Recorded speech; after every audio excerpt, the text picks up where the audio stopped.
Welcome to Paranormal Central, broadcasting live from Central California with your hosts Jeffrey Gonzalez and Alan Thomas.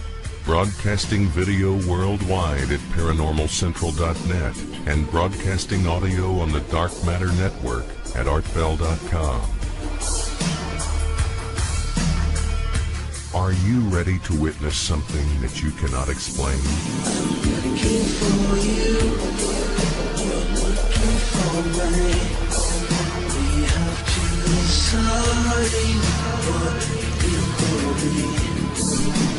Can it be true? Can I believe? We unexplained.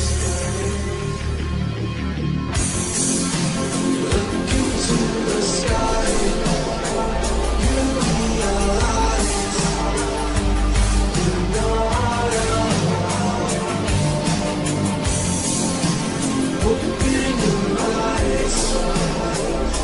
You can find the trail that goes from. Hello everyone, welcome back to another episode of Paranormal Central, broadcasting live from Central California. My name is Jeffrey Gonzalez. I am your host for the show.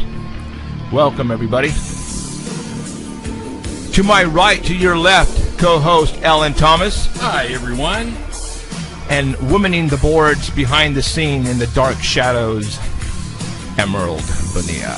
Hi guys. Welcome everybody. Thanks for showing up wherever you may be around the world, Brazil, Mexico, Japan, China. We have fans all over the place, and I appreciate that. You would not believe how much I do. Tonight we're going to have a show where I plan to scare the you-know-what out of you from going camping. That's going to be my intention.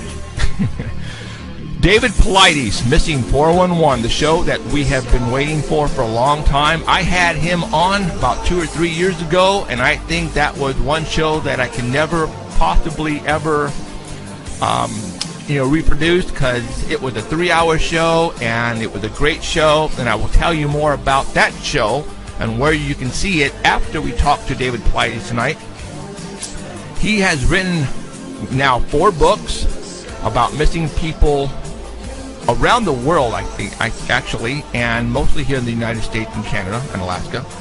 And you won't believe how many people go missing and where and why. Well, not actually why, but the circumstances, the evidence that we're going to show you, not evidence, but facts on how all these people are going missing. And you guys are going to totally trip out like I did 3 years ago when I interviewed him. So sit right back, and if you have people who like to go camping, who like to go hunting up in the mountains, and I'm talking anywhere in the United States, mountains, then you better have them watch this show now. And so it's going to be a good show tonight. So if you are watching us at paranormalcentral.net, you are looking at us right now. We're going to be doing the Squatch report here pretty quick, and I'm going to be showing you some pictures, and you can go and watch them on the screen. If you are listening to us at Dark Matter Network at the artbell.com website, yep, you heard me right, artbell.com is carrying our show worldwide on the Dark Matter Network. We have the photos that we're going to be showing you there on the home page where it says Paranormal Central, so you can go ahead and follow us there if you want, and you won't miss out, I guarantee it. So let's go ahead and pull up the Geekmeister, Mr. Bigfoot Investigator, Know-It-All, Mr. Hairy Monster himself, Danny Valderrama. Hello. Hey, Danny. What's going on, Mr. Danny? How are you guys doing? It's got the long time that we've seen you, right? Yeah, about, 24 hours? 24 hours ago? Yeah. We went to the mountain last night. We went bigfooting. You went again, and you didn't take me. It was dead. I don't care. It was dead. Trust me. It was literally cricket. Don't take me nowhere. No, trust me. It was dead. So, all right, Danny Valderrama is going to be giving us a Squatch report for September the 7th, 2014. And let me get to the screen here and pop on the photographs that he sent me. And I'm going to be putting up right now photograph number 1. Do it. Yeah, the photograph number 1 comes from right here in town. Fresno Yosemite International Airport. I was there dropping off my wife, who's going out of town for a business conference, and we went into the gift shop, and there he was. Bigfoot was staring right at me, and there was about maybe, I think it was possibly more than 6 shelves of Bigfoot merchandise. Wow. I'm going to stop you right there. What airport in the United States or in the world has Bigfoot stuff like this? None that I've seen. None. I've been I to a mean, lot of I'm going to airports. say we are probably the only airport in the world who carries Bigfoot stuff. I wonder why they are carrying Bigfoot stuff. And we have probably the smallest airport, too. Yeah. So people think about this: Yosemite, Kings Canyon, the Sierras, finding Bigfoot, Destination America, Monsters and Mysteries. I think they understand where the Bigfoot is, just east of Fresno, and that's why they're going to try to make some money on it, man. I mean, who isn't, right? Pretty cool. I mean, There's many shelves there. I couldn't believe it. There's 3 kiosks, and each one, as you walked around it, had Bigfoot merchandise, mugs, dolls, all kinds of stuff. I'm It's great to see. putting up the second photograph right now that have that big plush Bigfoot. I am going to go buy that. I mean, that is so cool. I mean, come on. How much was that? $20 you said? $20, yeah. 20. I mean, come on. You can't beat $20 for that large Bigfoot. That is so cool. I The mean, more we buy, the more they'll have. So Yes. they're I buying feel some stuff. jilted because I was in there and they had like 3 coffee cups and a couple little shot glasses. right? And I asked the girl, are they going to get any more? And she said no. So then I bought everything they had, right? And then you come along and show pictures of like 6 kiosks full Oh of man, stuff. I mean, this is cool stuff. I mean, come on, people. Everybody who lives in Fresno, California, show your support. Go to the Fresno airport, go to the store, and buy some of this stuff. I mean, come on. like flying from Florida. This is you know, crazy. I mean, I'm serious. It's like Bigfoot in an international airport. That's just... You don't even have to go through security to buy it. No, you don't. No, you don't. I mean, yeah, I mean, you can just walk. Obviously, you have to find a parking space and pay for it. Probably cost you maybe $2.50 for the first 15 minutes or 20 minutes. You know, Yeah. but then you walk in, go straight to the store, and boom, I could save you $2. I got handicap. handicap parking.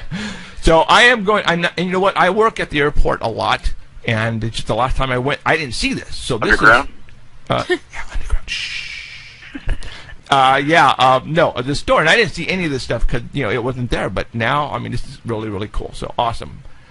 So yes, we are known out there. We are making money for people, and we're not making any money as of yet. What the heck is wrong with this? I mean, this scene here. I mean, we got to change that. Oh my God. Okay, now picture number 3. Yeah. Picture number 3. Story number 2 has one picture Okay. from the IFL Science page. Huh? That's dated from September 4th, 2014. Oh wait, I got the soap up. That's not it. No. It's Why you send me the pictures in different? Okay. guys walking in the snow. No. Where's that son of a gun? Are you kidding me? Picture's Our just Bill so got it right. little Yeah, our kind Bell of- got it right. Keith is better than me. What can I say? You know what? I don't see it here. Doggone it. Okay. Go to Well, our Bell. anyways, these guys Is it have found a listed? way to extract DNA from footprints.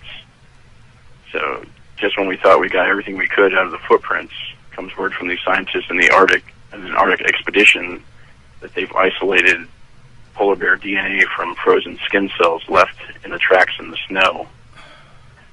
So they what they did was they collected snow around 10 different paw prints in the snow there, and they melted it down.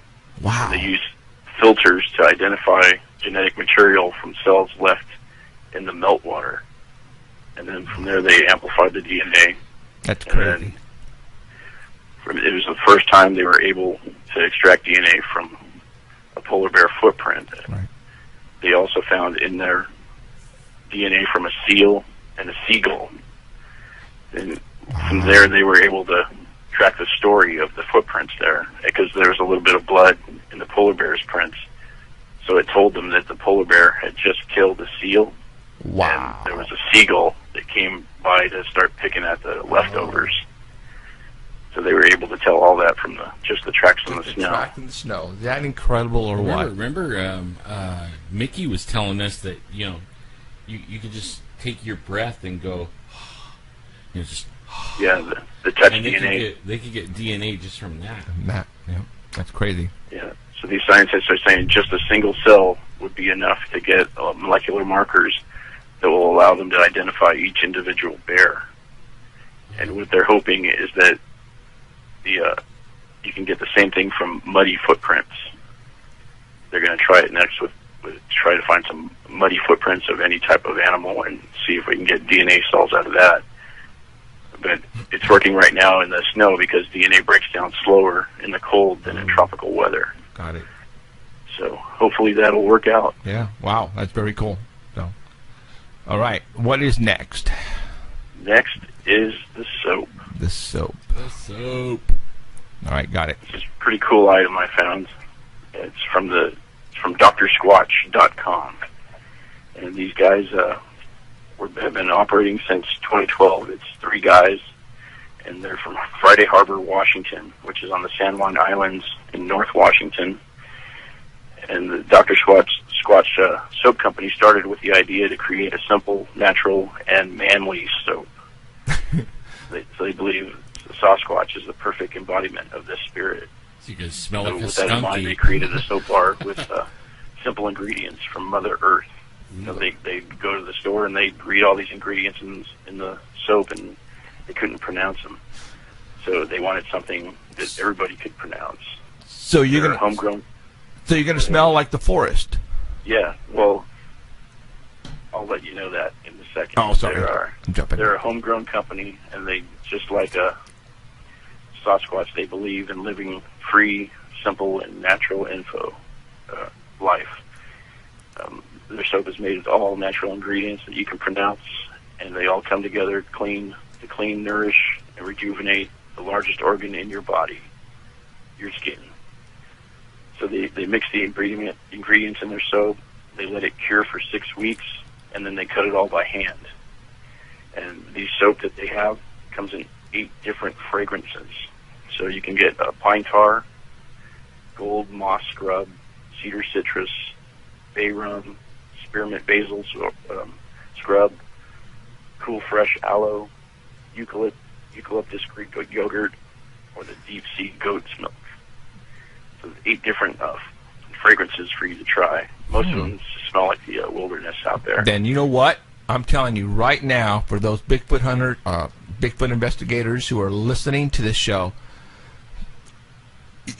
I think a lot of problems people have when they're up looking for Bigfoot is they smell perfumey. They have those colognes on, and Bigfoots, just like any other animal in the wild, have a sense of smell. So if you were to take a shower using the forest smell, you know what I'm saying? I think, Blend right in. you'll blend right in. Absolutely. These bars of soap are $6 a piece. Oh, They do. You might get go to the eaten, next though. picture. You walk around with goat milk. Now milk the goat smell. you don't want to put on when you're looking. You'd turn around and have every cat in the land Yeah. following you. Be running. Yeah, that's not a good thing. I don't know why you would want to smell like goats. Yeah, or There's 4 yogurt. pictures. You know how many bears could smell you from 50 miles smelling like a yogurt? Man.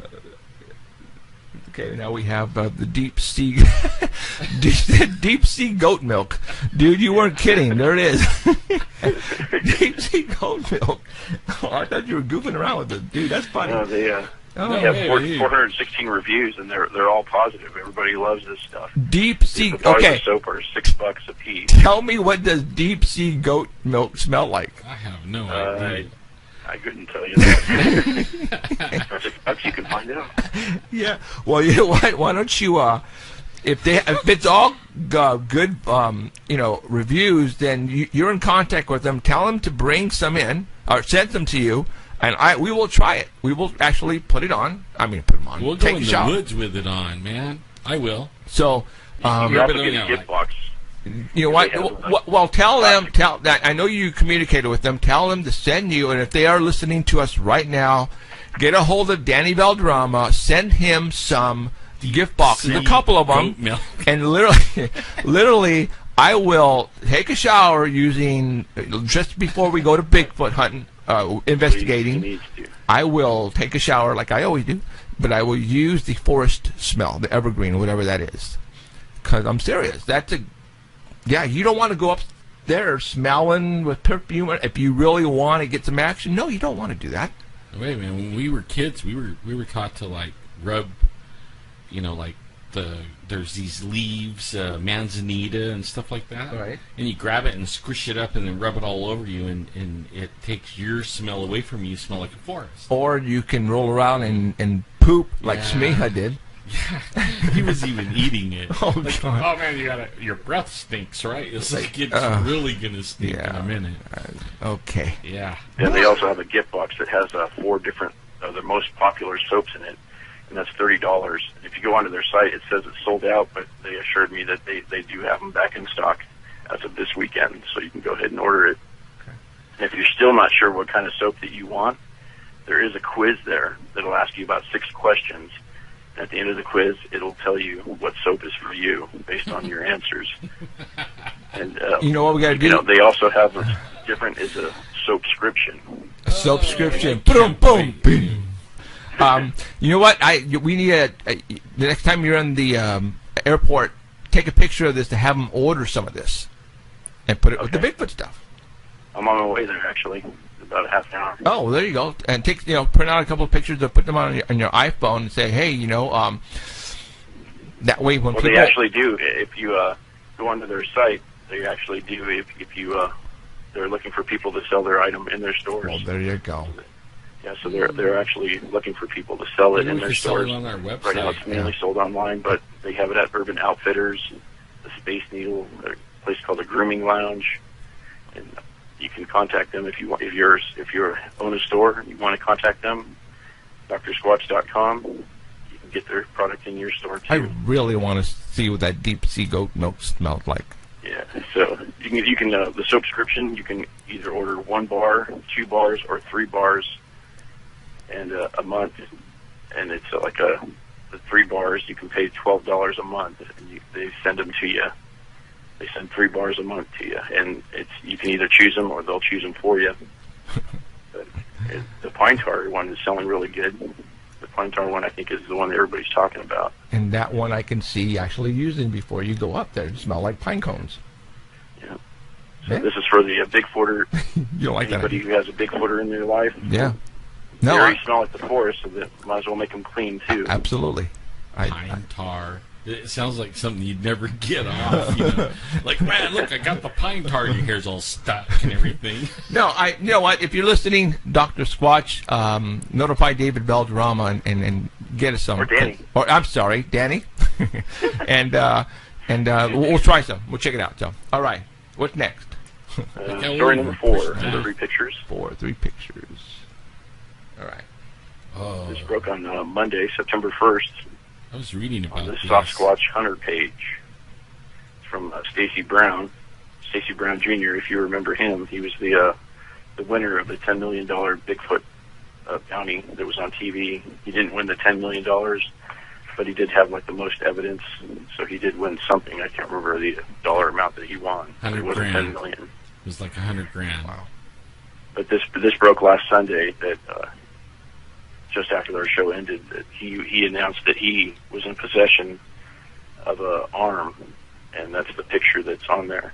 They found it in the woods out in Florida, in one of his favorite hot spots, and they took it to the Fish and Wildlife Conservation Commission, and they confirmed that it was not from a bear or a human.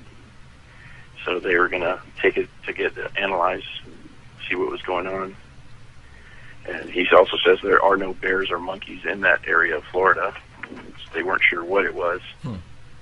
They said the people told them that it was an unknown primate arm. So he put it on Facebook, see if anybody could identify it. And if you go to the next picture, it's a picture without the dirt behind it.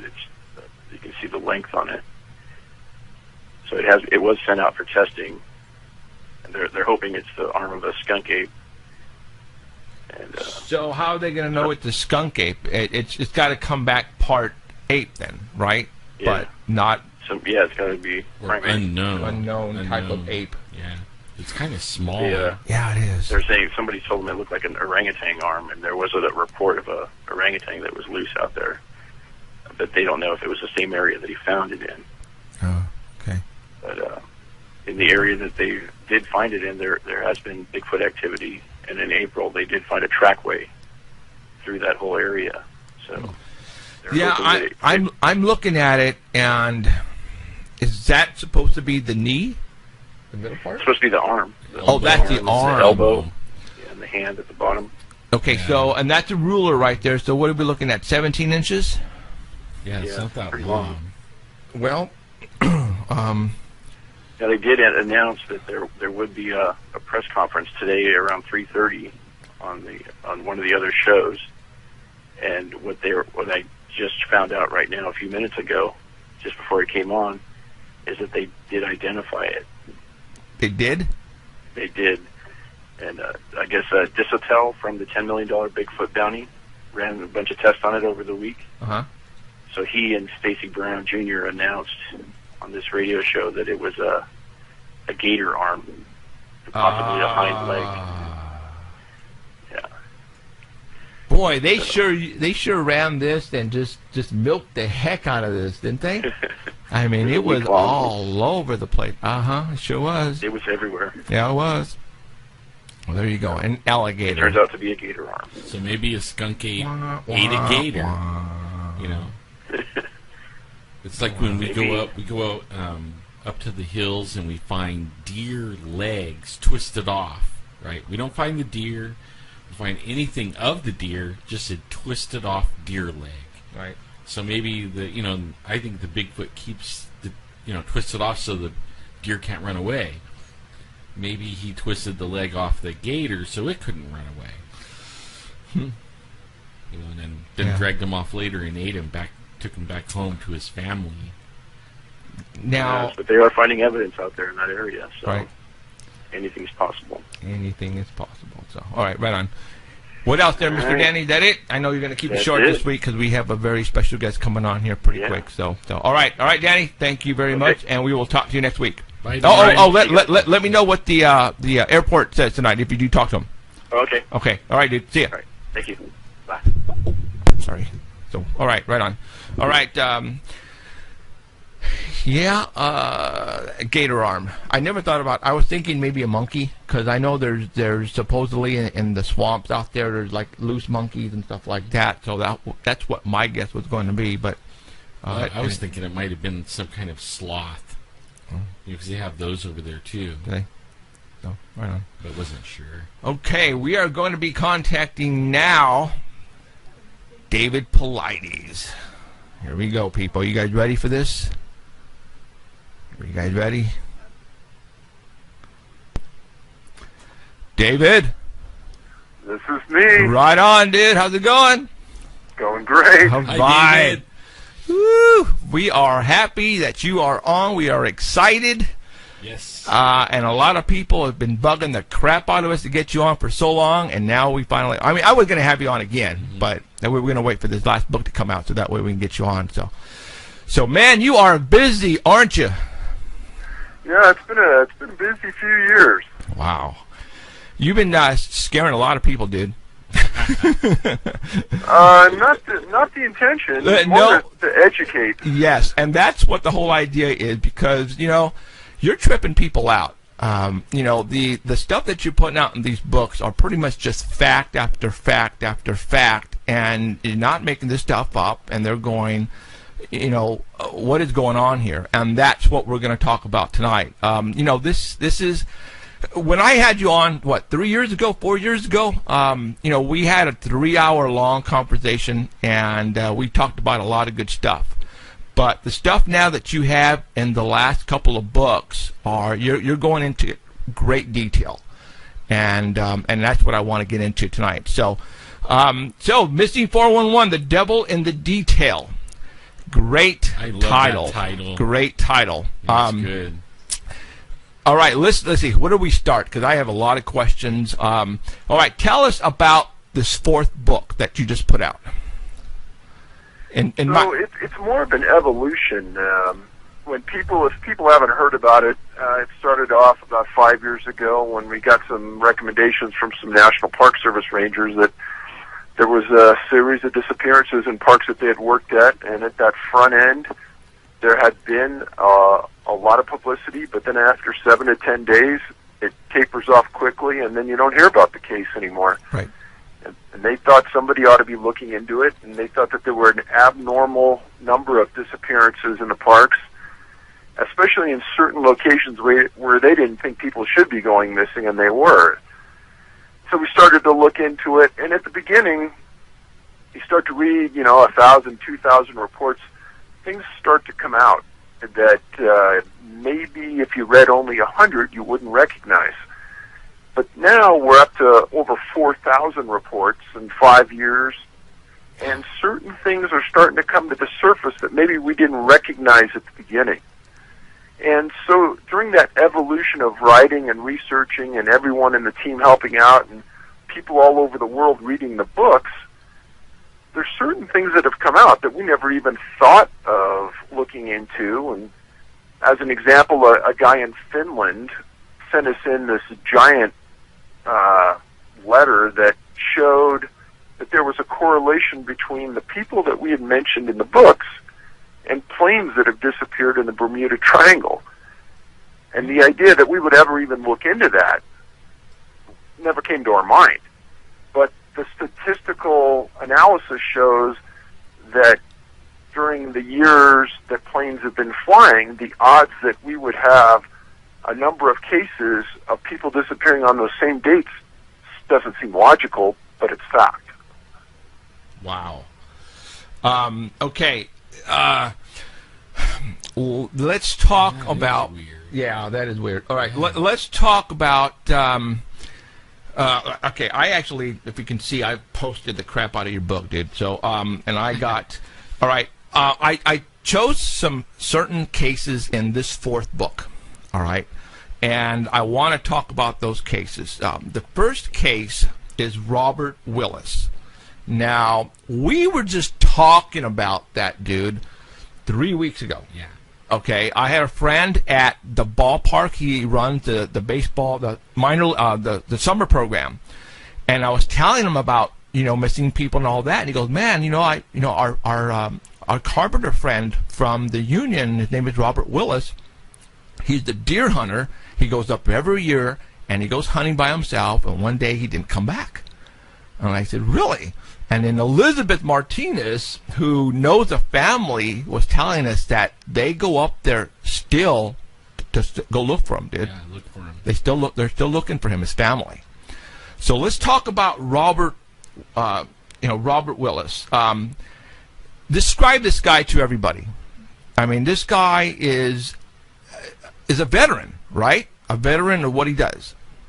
Yeah, no, he's a long-term hunter, outdoorsman, a rugged guy, very secure in himself and going out in the outdoors alone. He went into an area called the Dinky Creek Wilderness, just south of Shaver Lake, an area that he had gone to many, many times in the past. And he left home on October 30th, 2008. He was supposed to return the next day. And on November 3rd, he was eventually reported missing at about 5:45 a.m. And at that point, it had already started to rain and snow in the area. As soon as there was a break in the weather, the sheriff put up a couple helicopters, dogs, people on horseback went in. And this is in between Yosemite and Sequoia National Park. It's in between two national parks. And it's in an area between these two parks where I've documented many people that have gone missing and have never been found. And he took a rifle and a handgun with him. They found his 2000 Nissan Frontier pickup, and they found most of his supplies in the pickup, indicating that he was coming back to that car. He wasn't going to spend the night out on the middle of nowhere. He was on Forest Service Road 10S31, kind of in an area everyone expected him to be. And what I tell people about this incident and hundreds of others is that this is a prime example why you never go out alone. Oh, David, I actually yelled at everybody on my audience last week or 2 yeah, weeks it was ago. close. Literally, I Close was last yelling at everybody to knock it off. Don't do it. That's it. Stop going by yourself, hiking or hunting. And well, continue on. I mean, I was ticked, David. I was ticked off. Go ahead. So one of the things that we recommend to people, if you have to go out by yourself, is you carry a firearm and you carry a personal locator transponder. And those two things together, out of 4,000 cases, we've never found a case where people that had both items disappeared. A lot of people with firearms and hunters, a lot of them disappear. There's only been one case where a person was carrying a transponder and disappeared. That person was right on the outskirts of Yosemite. They found him at the bottom of a cliff in a crag, and that's how they located him, because his transponder apparently went off when it hit the rocks. Wow. Now, that case was in the books because it was so odd what happened. I won't go into that. But if you're going to go out alone, carry a gun and carry a transponder. Transponders cost about $200, $300. If you're going to go out a lot in the woods, carry one. What happens is that they send off a signal to a satellite that goes to National Oceanographic and Administration personnel, sends a signal that you're in distress, and they can locate you within 10 to 20 feet from where that transponder is. I can't explain why the transponder and the gun together mean anything. I can only give you the facts as we know them, that people haven't disappeared together like that. Now, Robert, to this day, still hasn't been found. Right. But, I don't want to focus just on his case because there's probably 100 others I've written about that are identical to this, where the guy's never been found, and he was quite adept at the outdoors. Right. Like my teacher, the one in the first book. Yeah. What's his name? James Arthur. James Arthur. He was in the 144th Fighter Squad. Yeah. In military. That shocked me when I turned the page and there's my teacher. Yeah. That's crazy. Whoa. Okay, and that's what I want to talk about that later on. So wait, like on the name of the book now, before we get in all the stories. Right. The devil's in the details. I mean, that's like the first thing you see. Yeah. Now, Alan is so cool. Alan is. I want to know why. Alan is part Cherokee. Okay, he's quarter. So let's talk about the names really quick. Obviously, with you investigating more of the cases, then you started to realize, wait a minute, the name of this canyon is what? Devil Canyon. The name of this area is Devil, and then Devil this, Devil that. Let's talk about that a little bit. Now, I don't know, but who names these particular parks or canyons with the word devil? How did that get their name, David? Well, that's $1 million question, and all three of us together could spend the next 20 years trying to figure that out. And there are no easy answers to that. But common sense would tell you that an area gets a name for a reason. Yes, exactly. Now, what that reason is for those specific names, we really don't know, because it's impossible to try to figure that out. Right. So, Native Americans could have named that area, right? Like you're saying, we're just thinking out of the box. How did they get their names with the devil in it? Obviously, it was named for a reason. Bad devil. When you say devil, it's bad. A lot of them go way back, like legends. Like hundreds of years. That was what that was known for. And then it just gets on the map because that's what everybody calls it. Everybody calls it. Yeah. So when you say devil, you're saying bad place. Very, very bad place. Yeah, don't go there. Don't go there. Okay. All right. There's a couple of cases that I wanted to talk about here around us. And the next one was George Benka. I believe his last name is spelled. Oh, Penka. Penka. Yeah, that I just blows me away. Go for it. Tell us about this one. A lot of people have keyed on this case because George was with a religious group from his hometown in Southern California that went into Yosemite as a group, and they decided that they were going to hike around the area. George was a big guy. He probably wasn't a long-distance runner. He looked like he was a pretty sedentary guy just from his appearance. But on June 17th, 2011, the group decided that they were going to hike up to Upper Yosemite Falls via the Upper Falls Trail. And they made it to the top, and they hung around there for quite a while. And at 2:30, the group decided they were going to head back to the cars from the top of the falls. And George was in the back of the pack as they started to come down the trail. Now, for the people who don't know, this is a big trail. It's very, very heavily used. There's a lot of people on it. And after my last book came out, a guy named Roger Marsh in the Huffington Post wrote an article, and the title of it was called "Don't Be Last in Line." And the title could be "Don't Be Last in Line" and "Don't Be First in Line." Wow. And the reason he wrote that was that there were a series of stories in my book before this, Missing 411 North America and Beyond, where I described the person being last in line would disappear. Wow. And it doesn't make any logical sense per se, but everyone would walk to the bottom of the trail wherever they were, and that person that was last in line, or first in line that took out in front of everybody, they wouldn't be there in many instances. And sometimes they were never found. In Penka's case, we filed a Freedom of Information Act request on Yosemite. And you got to remember that I've probably filed 100 on the National Park Service in 5 years. And as long as I name the person that I'm looking at, the date they went missing, and the location, if it was a missing person, I usually got the case. In this incident, they told me I wouldn't get the case on Penka. Really? And I went back at them and I said, well, is this a criminal case? They said, no. So it's just a missing person case? Yes. And there's no suspects? No. Well, why wouldn't you let me have the case? And they said, you're not going to get it. Now, Yosemite's done this before. And Yosemite, just so people know, it's the largest cluster of missing people anywhere in the world that we've researched. We have 52 clusters of missing people. Yosemite's the largest. And somebody at Yosemite is starting to pay attention because they're stopping and giving us any cooperation at all.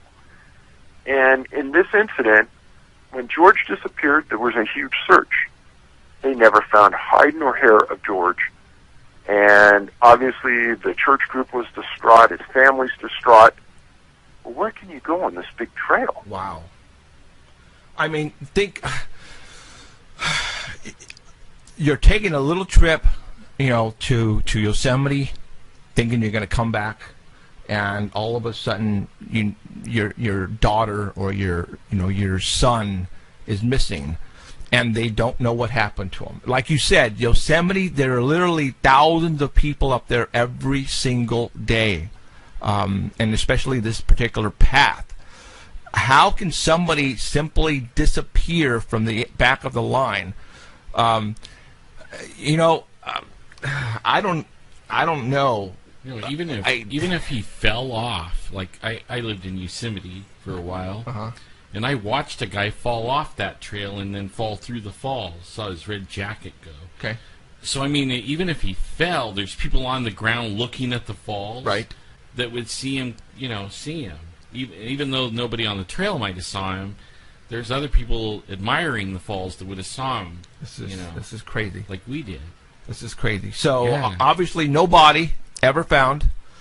That is sad. That's absolutely sad and scary at the same time. Because I was telling people, don't go by yourselves. Right. Don't ever go by yourself ever again up to the Sierras, just east of Fresno. But now we're telling people, don't be the last in line, because this is crazy, David. I don't understand. Don't let your kids wander off out of your sight. Yeah, we're telling this is that. absolutely crazy. Okay, now, any more information? Did they come up with any clothing or anything on him, George? So it's been over 3 years. There's nothing.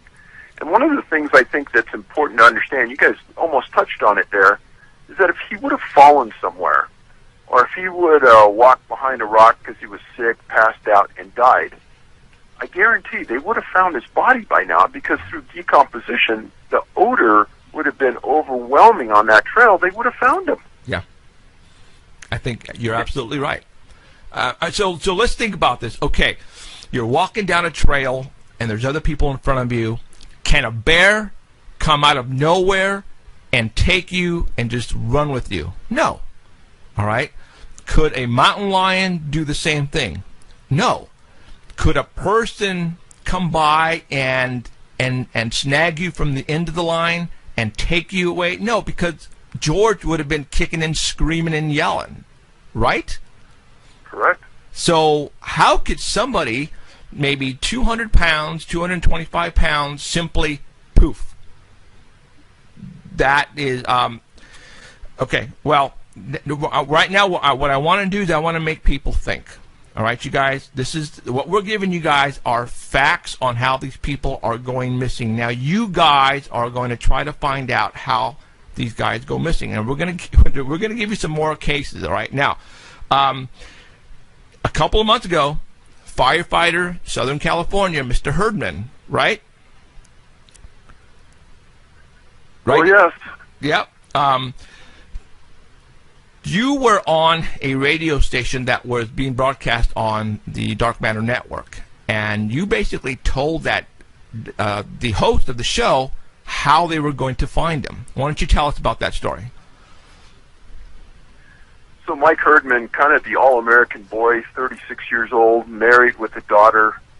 He was an Arcadia firefighter paramedic, and he and another firefighter paramedic on about June 11th, they went backpacking in Los Padres National Forest in Ventura County.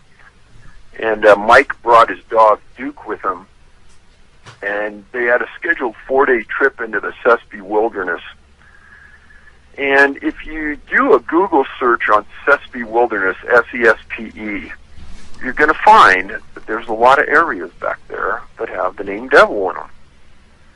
And I did some research on the area after all this started to happen, and the facts just started to roll onto me. So he and a paramedic named Taylor Byers, they backpacked into the area a day and a half.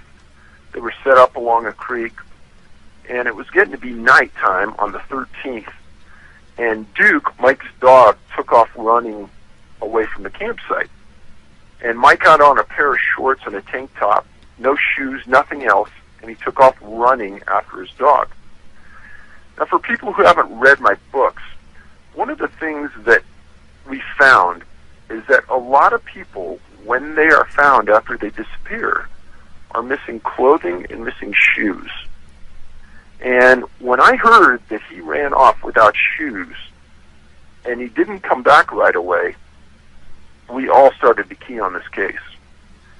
Because he was a trained survivalist and an outdoorsman, and he had been to this area many times before.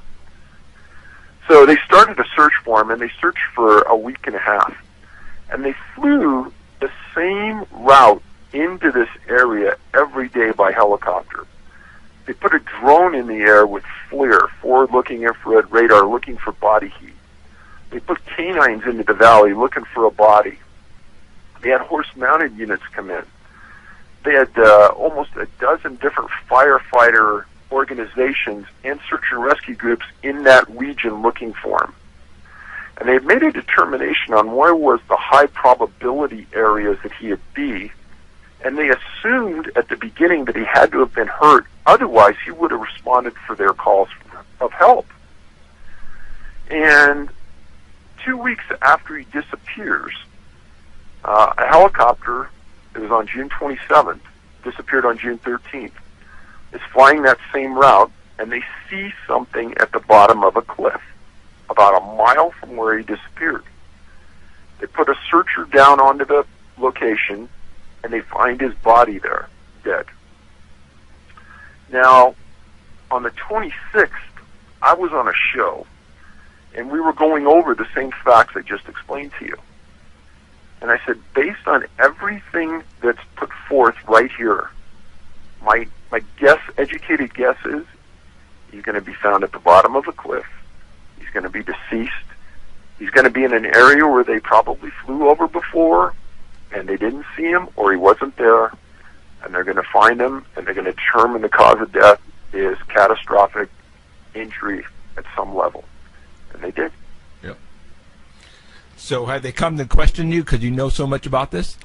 Because it's exactly like a lot of these cases that you have in your books. They're finding them at the bottom of a cliff.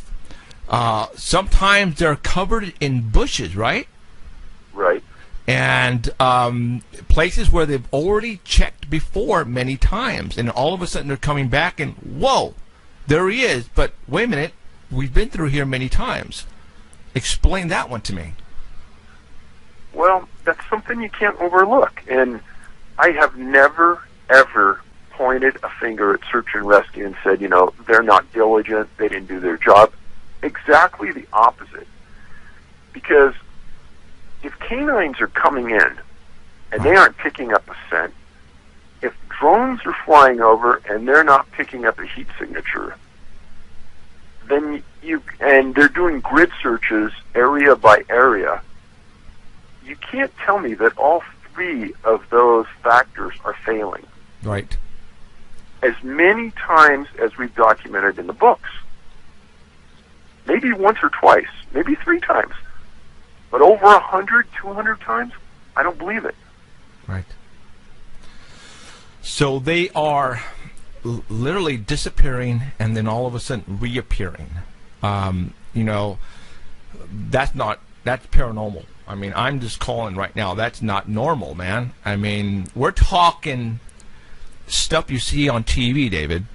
All right? That's what we're looking at here. The facts are facts. You can't get around by saying, well, they didn't check that area thoroughly, which is bullcrap. So how do you not? How did the body get there from not being there a couple days ago? I can't believe that they haven't offered him a TV deal. This stuff will make great TV. Man, okay. I mean, every week he could have like 2 or 3 cases. He could go on for like seasons. You know what? I can tell you right now that we're talking government national parks. They're trying to keep this information away from the public. And we'll get into that in a little bit later. So that was a firefighter. And David, that they probably spent no expense looking for him because he was one of their own. So they probably had spent literally hundreds and thousands of dollars worth of bodies and equipment out there trying to find him.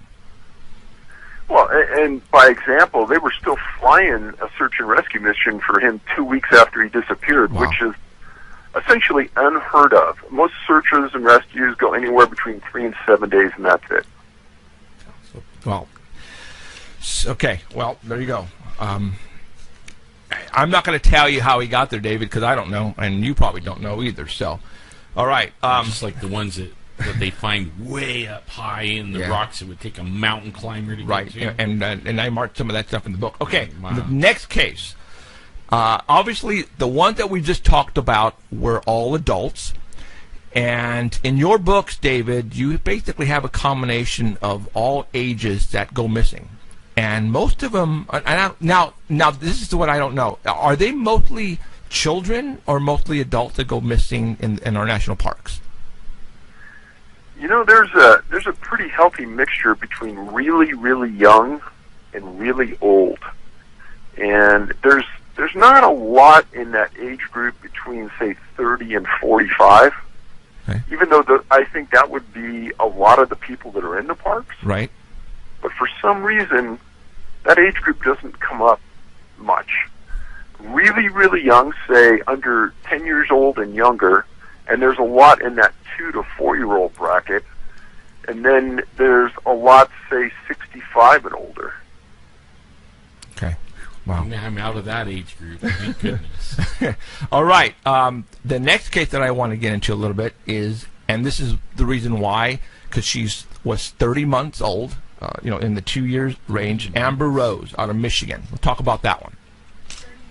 So this area near Paris, Michigan, Paris and Baldwin, Michigan, I've written about it many times in my books, and for some reason there's a lot of very, very strange activity that goes on there. This family, her name was Amber Rose Smith. She disappeared October 8th, 2013 at 1:30 in the afternoon. 12 miles northwest of Paris is a city called Baldwin. Well, the family lived in Newaygo County, and I can tell you that this area has a lot of big, thick forests, and some of the stories go all the way back to the 1800s of disappearances. So this isn't a one-time and it's over area. That for some reason, the area around the Great Lakes has a lot of disappearances. Well, Dale Smith was her dad, and he was in the front yard with two family dogs and Amber, and they were kind of doing some work, and she was playing with the dogs. Well, he went in the house just briefly to use the restroom, and he came back in a couple minutes, and Amber, at 30 months old, and her two dogs were gone. Now, for people, again, who have read my books, you'll know this scenario plays out time after time after time. A very, very small child disappears from a yard in a farm or a ranch or in a national forest and is gone quicker than you can believe, and then the parent gets back and starts yelling for the dogs, yelling for the child, and gets no response. Now, another part of this unusual aspect of disappearances that we found is that a lot of the children that we've documented have an unusual disability. And I can't explain it other than she did. She had severe mental and physical disabilities. Well, Dad searched for a while, and then he called for help, and this went on for almost a day. And then the following day, at about 1:40, some searchers were on a road almost 2 miles from her home, and they found her standing in the middle of the road, just staring down the road, not moving. And she had scratches on her body and her face, and she was taken back to her parents. Didn't say much. Now, this is the exact statement the sheriff made. He said, "It's hard to imagine how a 2.5-year-old child can survive that distance through the woods with temperatures that reach down into the 30s through the night." Then he went on to say there's some that aren't convinced that she walked that entire distance. Maybe she was dropped off. Those are things that we might have to determine in the future. Now, you and I and other parents out there know that a 2-3-year-old kid, we know how fragile that is and really how far they can move through the woods alone. And for this sheriff, it's one of those rare times where a law enforcement person came out and said what's obvious to all of us. In your book, on page 362, you have some cases listed here where children, young ones up to about, I guess, 9 or 10 years old, that have gone missing. Either they find their body or find them alive, and you have here the distances that they find them at. Like, for example, I'm just going to throw one out there really quick. Jack Hodges, 7 years old. They discovered the body 50 miles away. I'm looking at this 20 miles, 15 miles, 30 miles, 15 miles, 15 miles. Even 5 miles is too far. Even 5 miles, really. depending on the in the rock in the rugged mountains. Incredible miles. Yeah, we're talking some. So, how does a child of 5 years old, let's say, get 50 miles from where they were last seen? Yeah, that's a good question. So, Jeffrey, I put that in there for the obvious reason to wake people up that, first of all these cases came straight from either articles in newspapers, magazines, or from search and rescue, or from law enforcement. So, and in all of the articles in the books, I write down where the information came from. So if people want to go back and look for themselves, I welcome them to go ahead and do it. Because quite frankly, when we started to put the information together, this is so far outside the realm of normal search and rescue, nobody wants to acknowledge it. Right. In fact, it's always outside of the range of the search. I mean, almost Exactly. every one of them. What is the farthest that they will search a lost person for, David? So there's parameters based on the topography, the weather, the age, the health.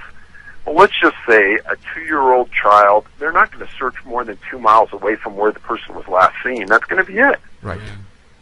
Right. And, you know, these have come about through other people studying the phenomena and coming up with the averages. Now, obviously, these are so far outside the bounds of averages. Like I said a few minutes ago, nobody wants to acknowledge it. Now, 2 years ago, I gave a talk in front of the largest search and rescue organization in the world. It's called NASAR.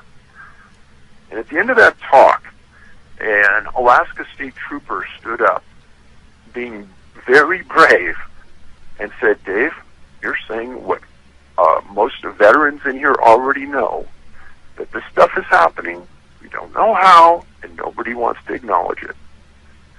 And in that talk, I just laid out facts, like the pages you just talked about, because I think they speak volumes about what's rational. If you have a child, you know your child's not going to be found 2 days later, 10 miles away when they're 3 years old. Right.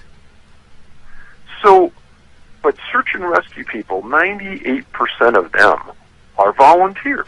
Yeah. And God bless them, because if they weren't volunteering, law enforcement can't afford to put a deputy out there looking through the woods at $30 to $50 an hour.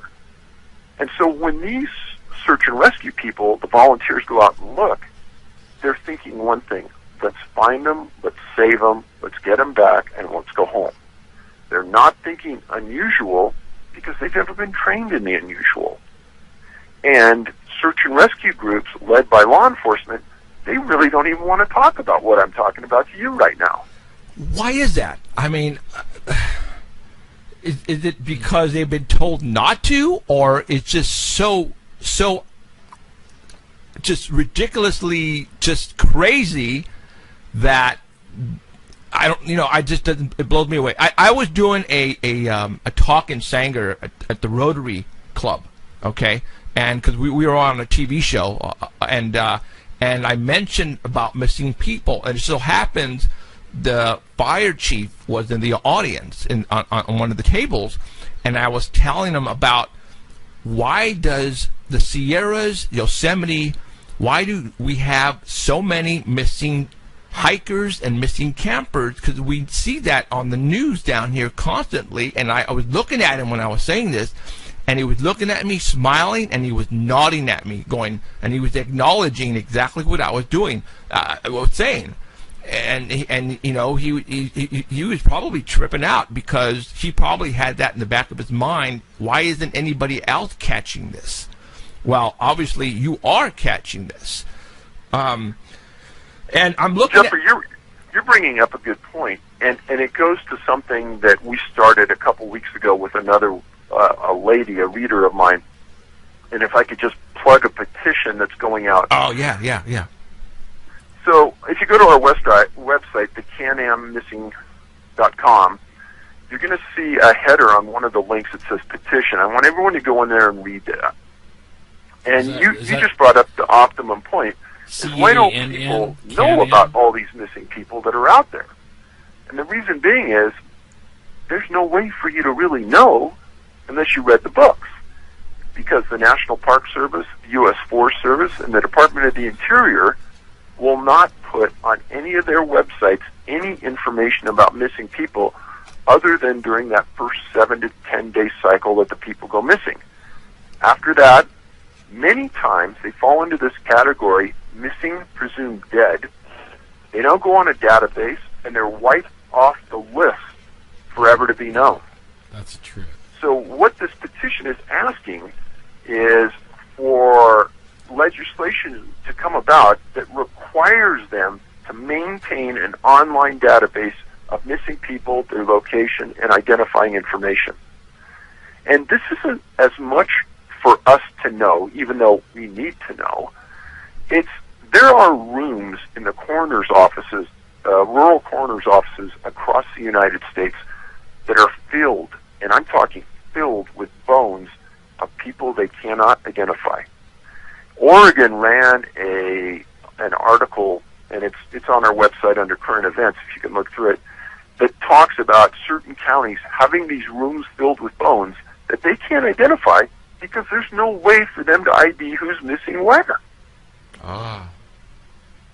And the National Park Service has done everything in their power to keep us from trying to find out who's missing where, when, and how. And so a reader contacted me. We worked on this together, and we started this petition. And we're trying to get 10,000 signatures, and then we're going to go to a senator, and we're going to try to get them to sponsor legislation to get this pushed through. And again, it's nothing that any medium-sized to large law enforcement agency doesn't keep on their website right now. Okay. I already signed it. I want everybody. We're going to give the website out. It's called the petitionsite.com, right? Yes. Yeah, but you have to go to the right one. But go to your website. Say that again. Your website, Can-Am? CanAmMissing.com, like Canadian American, CanAmMissing.com. Okay. Just look for the header that says petition.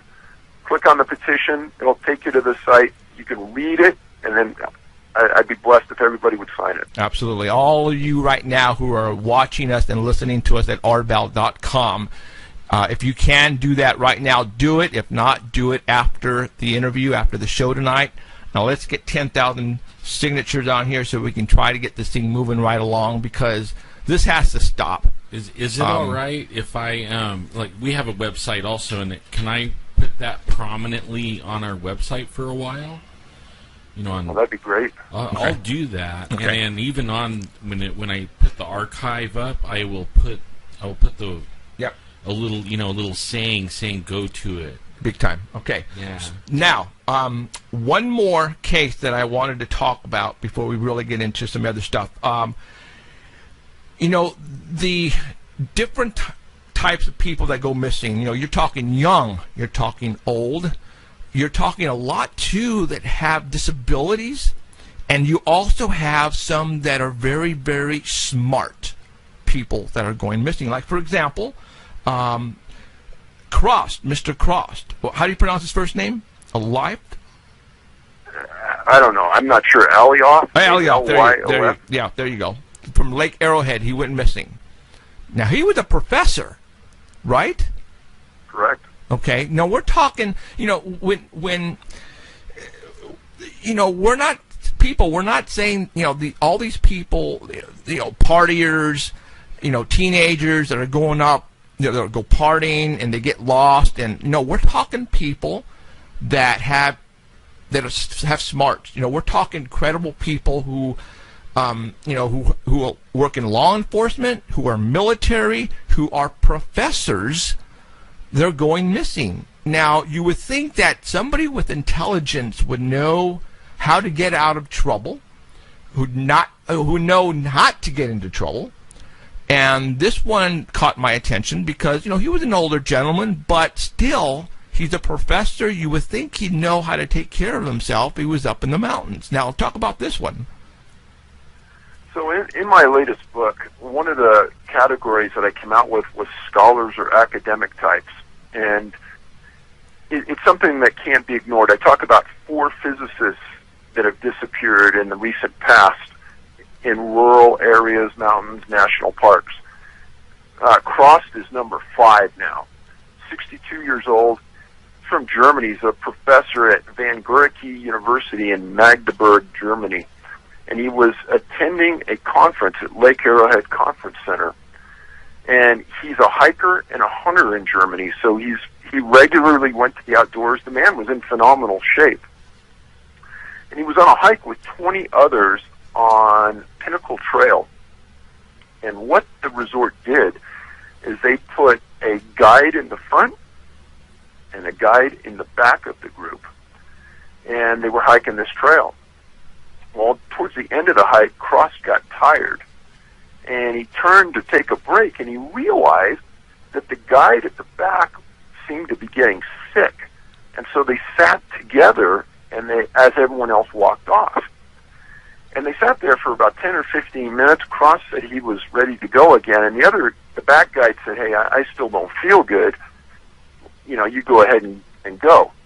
So now Cross is last in line, and he takes off. He's never seen again. And if people look at this area around Lake Arrowhead, a lot of big boulders, but not a lot of ground coverage. And they searched for this man for over a week, and they found nothing. He was wearing a blue button-down shirt, a black lanyard with the convention insignia around his neck, blue pants, and he had a bottle of water.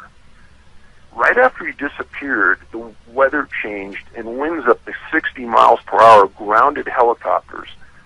But they brought in bloodhounds, ATVs.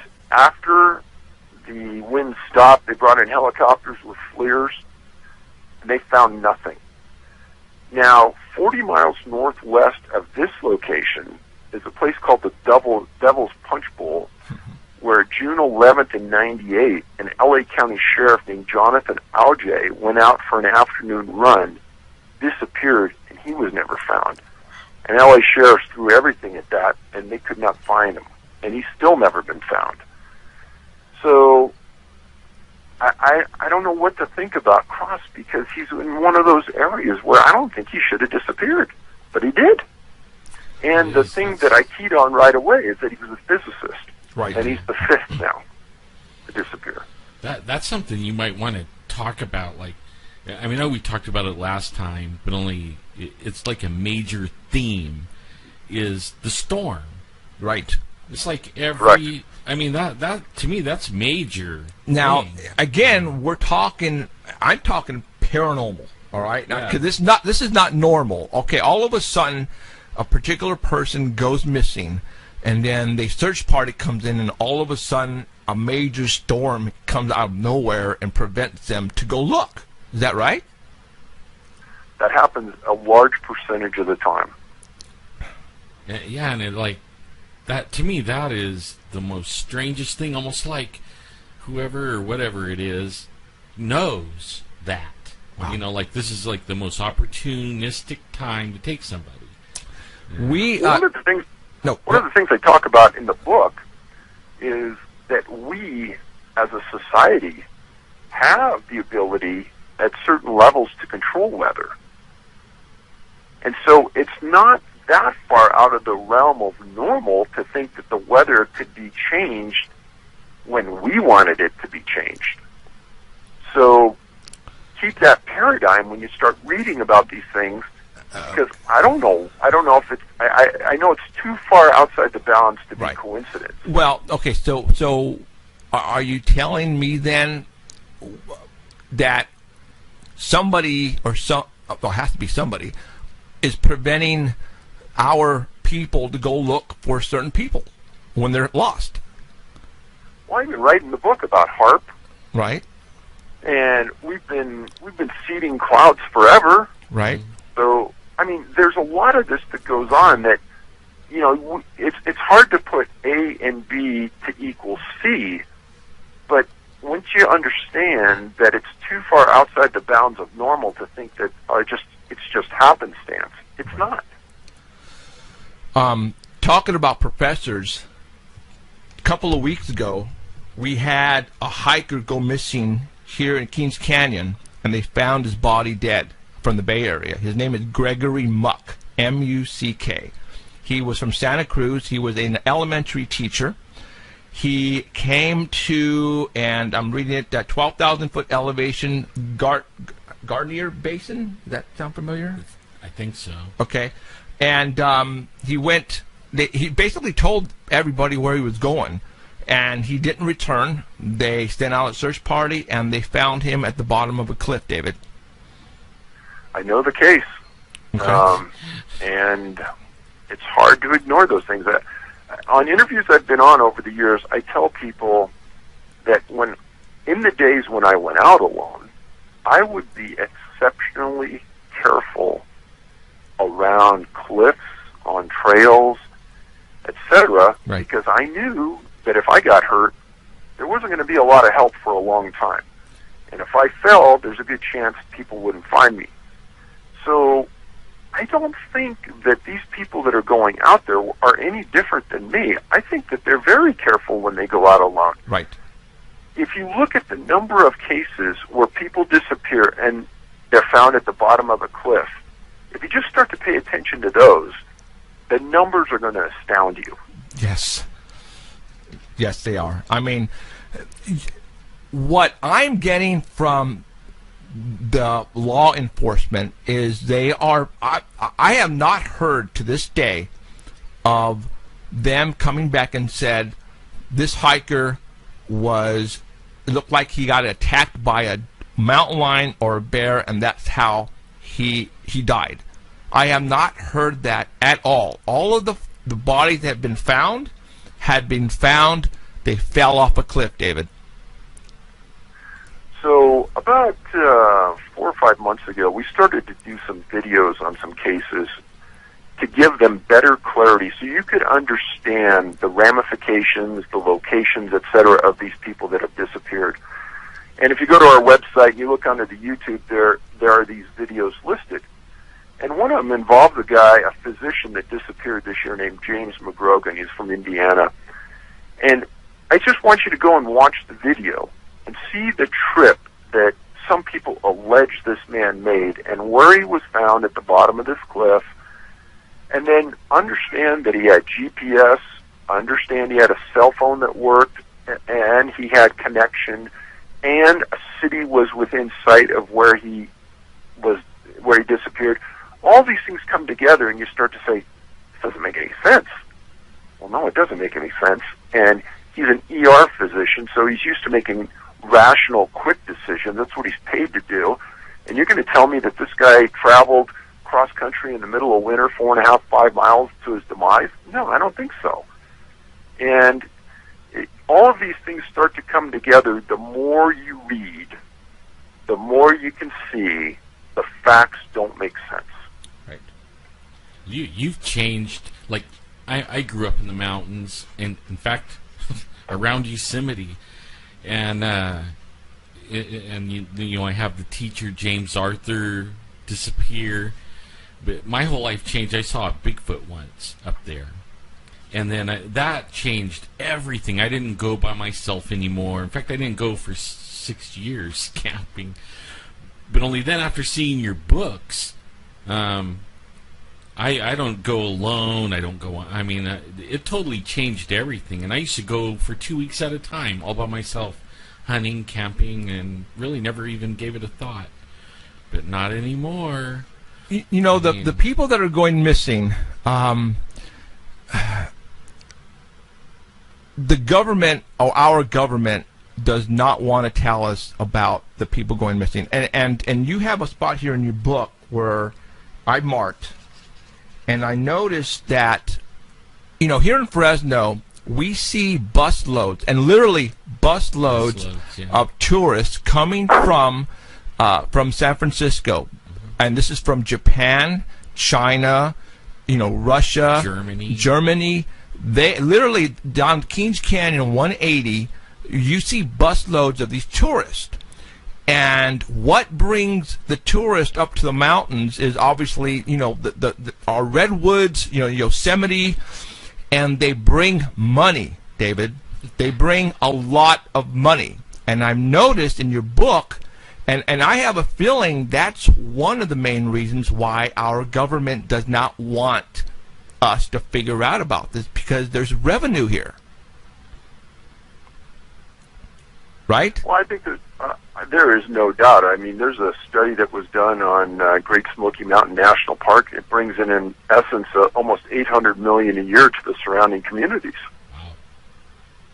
Yeah, who would want that cut Yeah, off? and I noticed. Well, I know Yosemite makes big bucks. Yeah, you got Yosemite here marked at $350 million. Yeah. That's a lot of freaking money. But obviously, that's not one of the main reasons why, they're I don't know.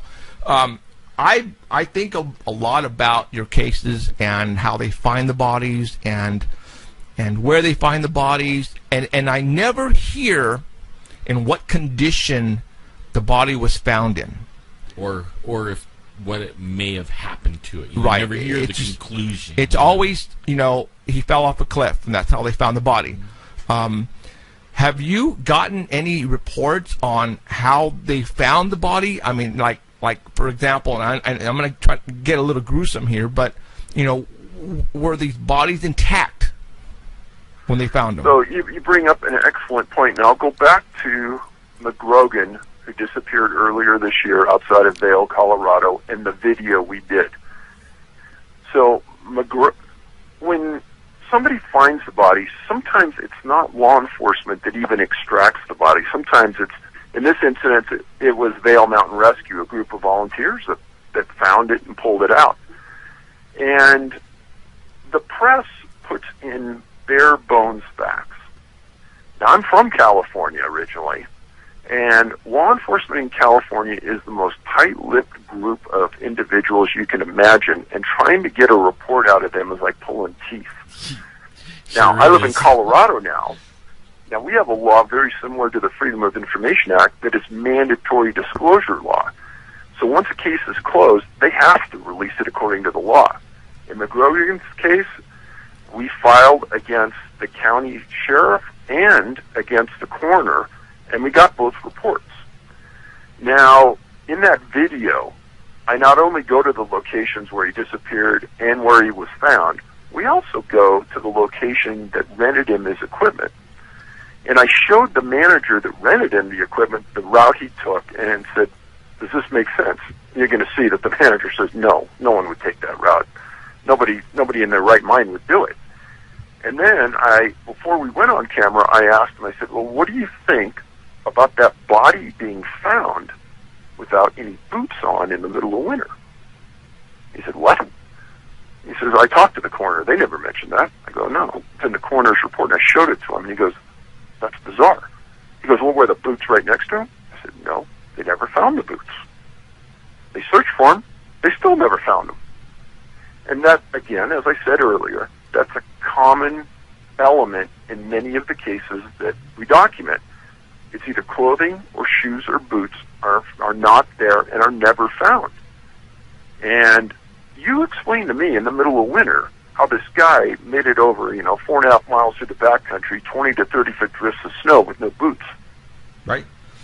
I've read the first 2 books where you listed some cases where there was a situation where they found some bones and clothing removed and sometimes actually folded nicely. Correct. Next to the body. I mean, dude. That rules out an animal right away. Yeah. I mean, what? There's a case out of Crater Lake National Park where a 19-year-old disappeared in the middle of winter. And 20 to 30-foot drifts of snow, et cetera, et cetera. And a couple years later, some people are 12 miles into the backcountry in a box canyon, and they find this unusual kind of occurrence where they think they see some clothes and things, and they back out, and they send 2 law enforcement rangers on horseback into the backcountry. And when we filed against the Park Service for information about this, they said they didn't have the report. They threw it away. Mm-hmm. Well, luckily, one of those rangers was still alive, and I went up and interviewed him. And his name was Marion, and he said, Dave, that was the most unusual thing I've ever seen in my life. Because my partner and I rode in, and we stepped over this large log. And he goes, imagine if you were standing up, and you unbuckled your Levi's, unbuckled the belt, dropped the zipper, and dropped your pants down to your ankles. He goes, that's what we're looking at on the other side of this log, with socks at the bottom of these Levi's. With little bones in the socks, and a broken tibia in the right leg of the pants, but no other bones. And he said, I've done hundreds of these backcountry recoveries of bodies, and I've never not found boots. He goes, there were no boots there. He goes, there was no coat, there was no shirt, there was no camera, there was no sheath of the knife he had. And he goes, but the better question is, how did he get 12 miles into the backcountry with no skis, no snowshoes, and no winter equipment to get there? Yeah, Because we were so disturbed by it, we backed out and called for an FBI evidence response team from Portland to come down and work the scene. Wow. I've noticed here that people who are listening and watching right now, this has been going on for a long time. Long time. As a matter of fact, David lists has dates here, and the earliest you have is 1826. So, this has been going on more than a century. And who knows how long before that. Right. You That's know? how they got the devil names. Yeah, it's eating me alive that, how did they get I'm thinking Native Americans. That's what I'm thinking. I mean, it could be miners. But I mean, people started naming these names because usually it's bad. Right. It really is. It usually is bad. Yeah. But I don't know how long it goes. Just to let everybody know, after we talk to David tonight, we're going to be giving away 2 of his books. All right? I'm going to give you the number right now, but we're not going to do it right now. 559-287-8367. 559-287-8367. Yeah, don't call. Don't call now. Be beeping and don't call. We'll let you know. Now, David, I went to Amazon and pulled up your books on there. What the hell is that all about? Okay, I'm going to put up a picture. I took a snapshot, and I am going to put up a picture right now and show everybody. I couldn't believe it either. Okay, they don't want you to talk about this. Yeah, go ahead. Talk about these prices on Amazon. Obviously, you're not doing this, right?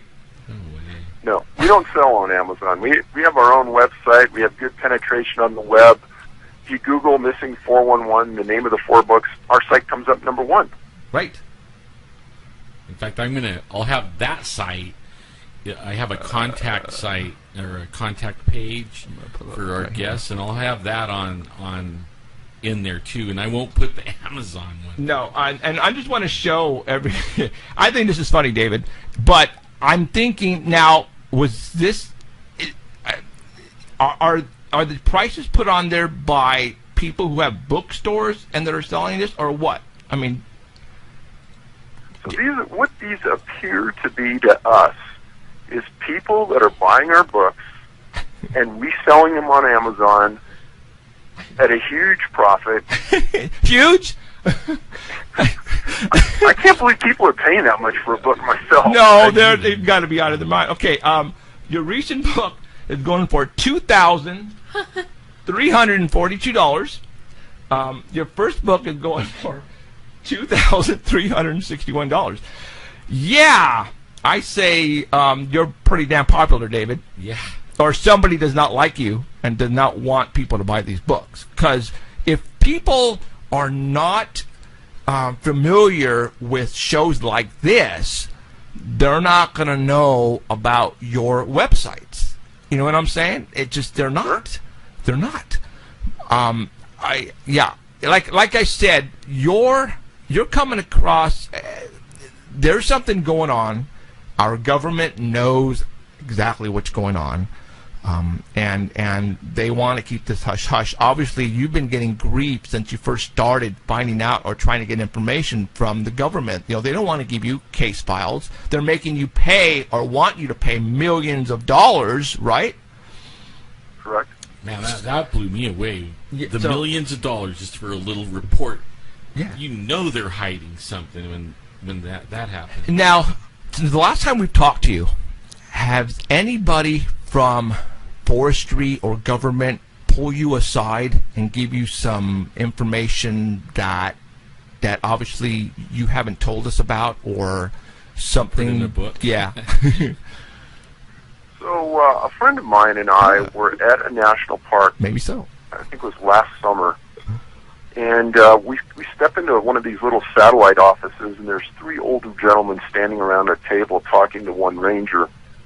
And I happened to just be nosy, but they saw me standing there listening, and they were talking about some fascinating stuff. And you could tell that these three older guys really knew what they were talking about. And one of them gets up and he goes to the parking lot, and he kind of appeared to be leaving. So I followed him out, and I introduced myself, and I said, "Hey, if you have a minute, I'd love to talk to you. You seem to have a lot of information." And he was the nicest man you could ever believe. And he says, "Yeah, I'm a retired special agent from the Park Service." And I said, "Oh, well," and I told him what I had done and my background, and I said, "Hey, could I talk to you?" And we ended up standing there talking for like an hour, hour and a half, and he was very frank about many things. And I asked him, I said, "How and why does the Park Service withhold this information about missing people and not inform the public about these issues and blah, blah, blah?" He looks me in the face, me and my friend, and he says, "It's a lack of integrity." Those were his words.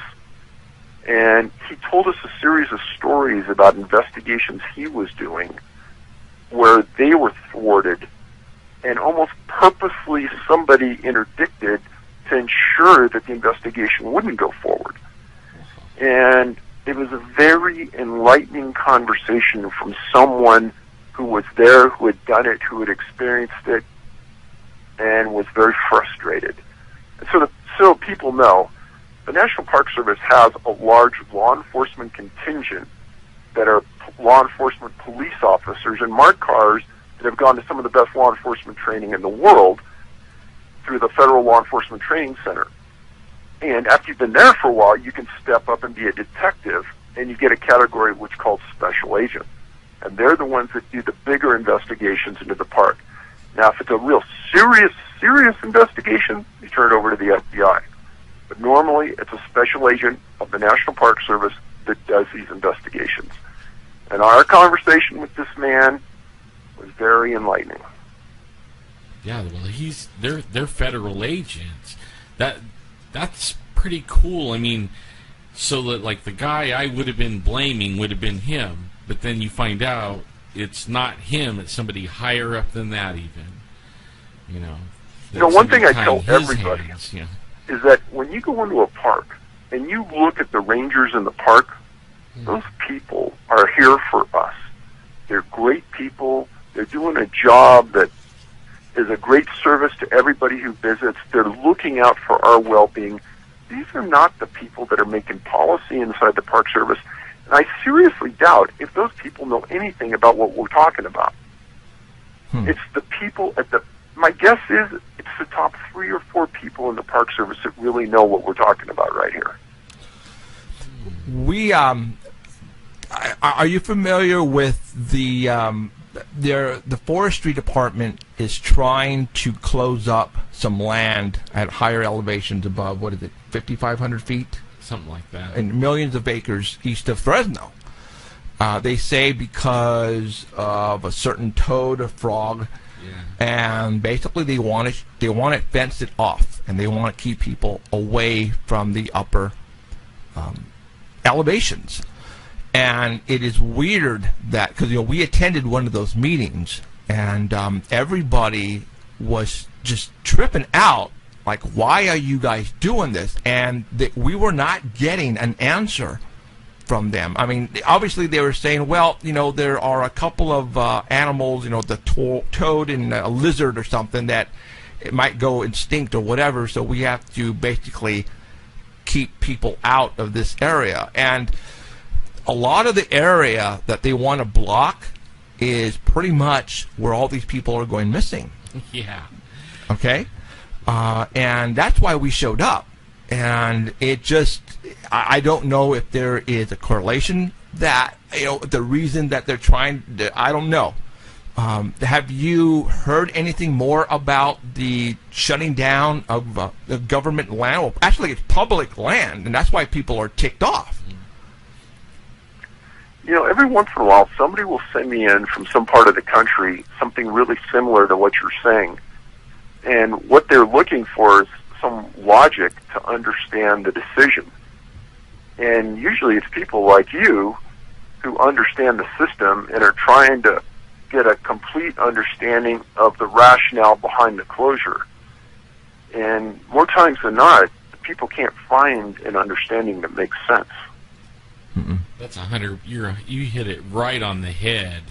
I mean, and everybody in the room was getting frustrated, and the ones running the meeting were just like smug. Yeah, they tried to answer. They were beating around the bush. Yeah. And it was just crazy. So, all right. What is next on your agenda, David? Well, I could say so far this year there's been a bumper number of people who have disappeared that fit the profile of what we're researching. Yep. And it has. It really has. Really. And that's very disturbing, because last year was another one of those years that if you look back in the previous 30, there were more than ever. And I don't think it's our awareness of the topic. I actually believe that there's something unusual going on, which is even more bothersome.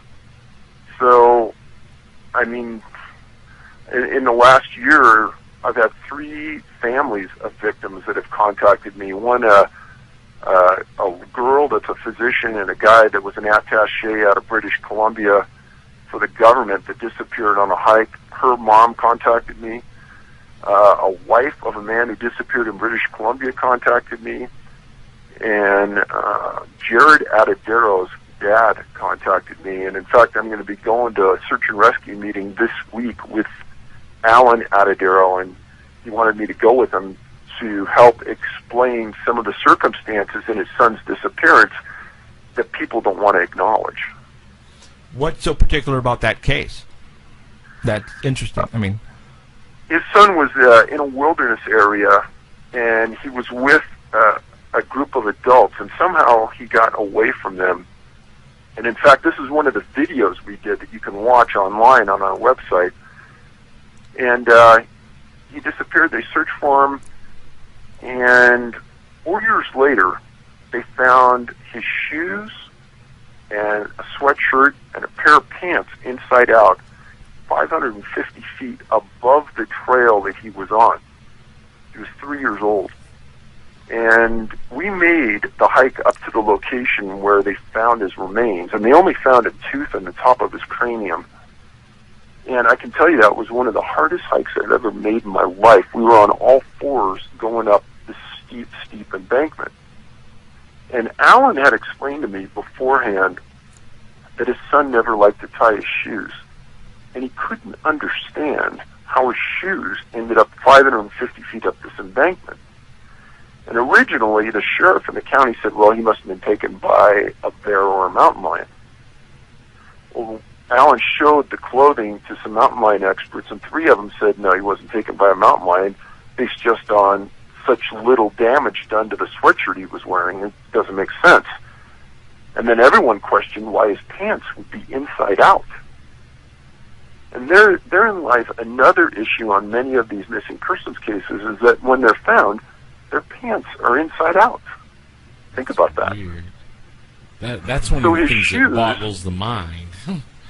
Yeah, Jared's shoes looked to be in immaculate condition for supposedly being in the winter for 4 years. The colors were vibrant. really? Yeah, and you watch this video and you can see the shoes. It's going to be puzzling to everybody that they were out for 4 years.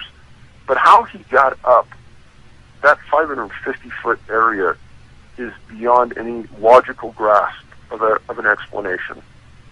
I have no idea, because I did all I could, and I'm in phenomenal shape to get up the side of that mountain. And how old was this person? 3 years old. 3 years old. No way. Okay. And that's what we're trying to tell people. In fact, that's something you might do is that we haven't done yet so far is list the things, like we did the storm and stuff like that, but only like tie them all, the things that the criteria that makes it into the book. You know what I mean, or into makes it one of these kinds of cases. Well, they're So at the beginning of each one of the books, we go through this explanation. right. I know. And this is one of the other reasons why we started to do these videos, is to give some clarity to maybe any ambiguity that may be out there about these cases, and take the rumors out and talk about the facts. And in Adadero's case, few of the facts have ever come out like this, and now they're finally out there on the table, and it'll be interesting to see what the response is from law enforcement. I think it's interesting. Like, they don't even, they try to avoid the subject. We've talked to several around here. I know some, and and when I talk to them, they don't even want to talk about it at all. Like you were saying, California has tight-lipped cops. These guys are tight-lipped on this for sure. Wow. Okay, David. I'm the reason, the reason why I brought you on is I've been trying to put in people's heads that there are people like you and me, children that are going missing. I have friends and relatives who like to go camping, and they just let their kids go out and run around, and they need to watch, their loved ones from now on. And like Alan was saying a couple of weeks ago, I went on a rant, and I pretty much said, that's it, you guys, stop going by yourselves. No more.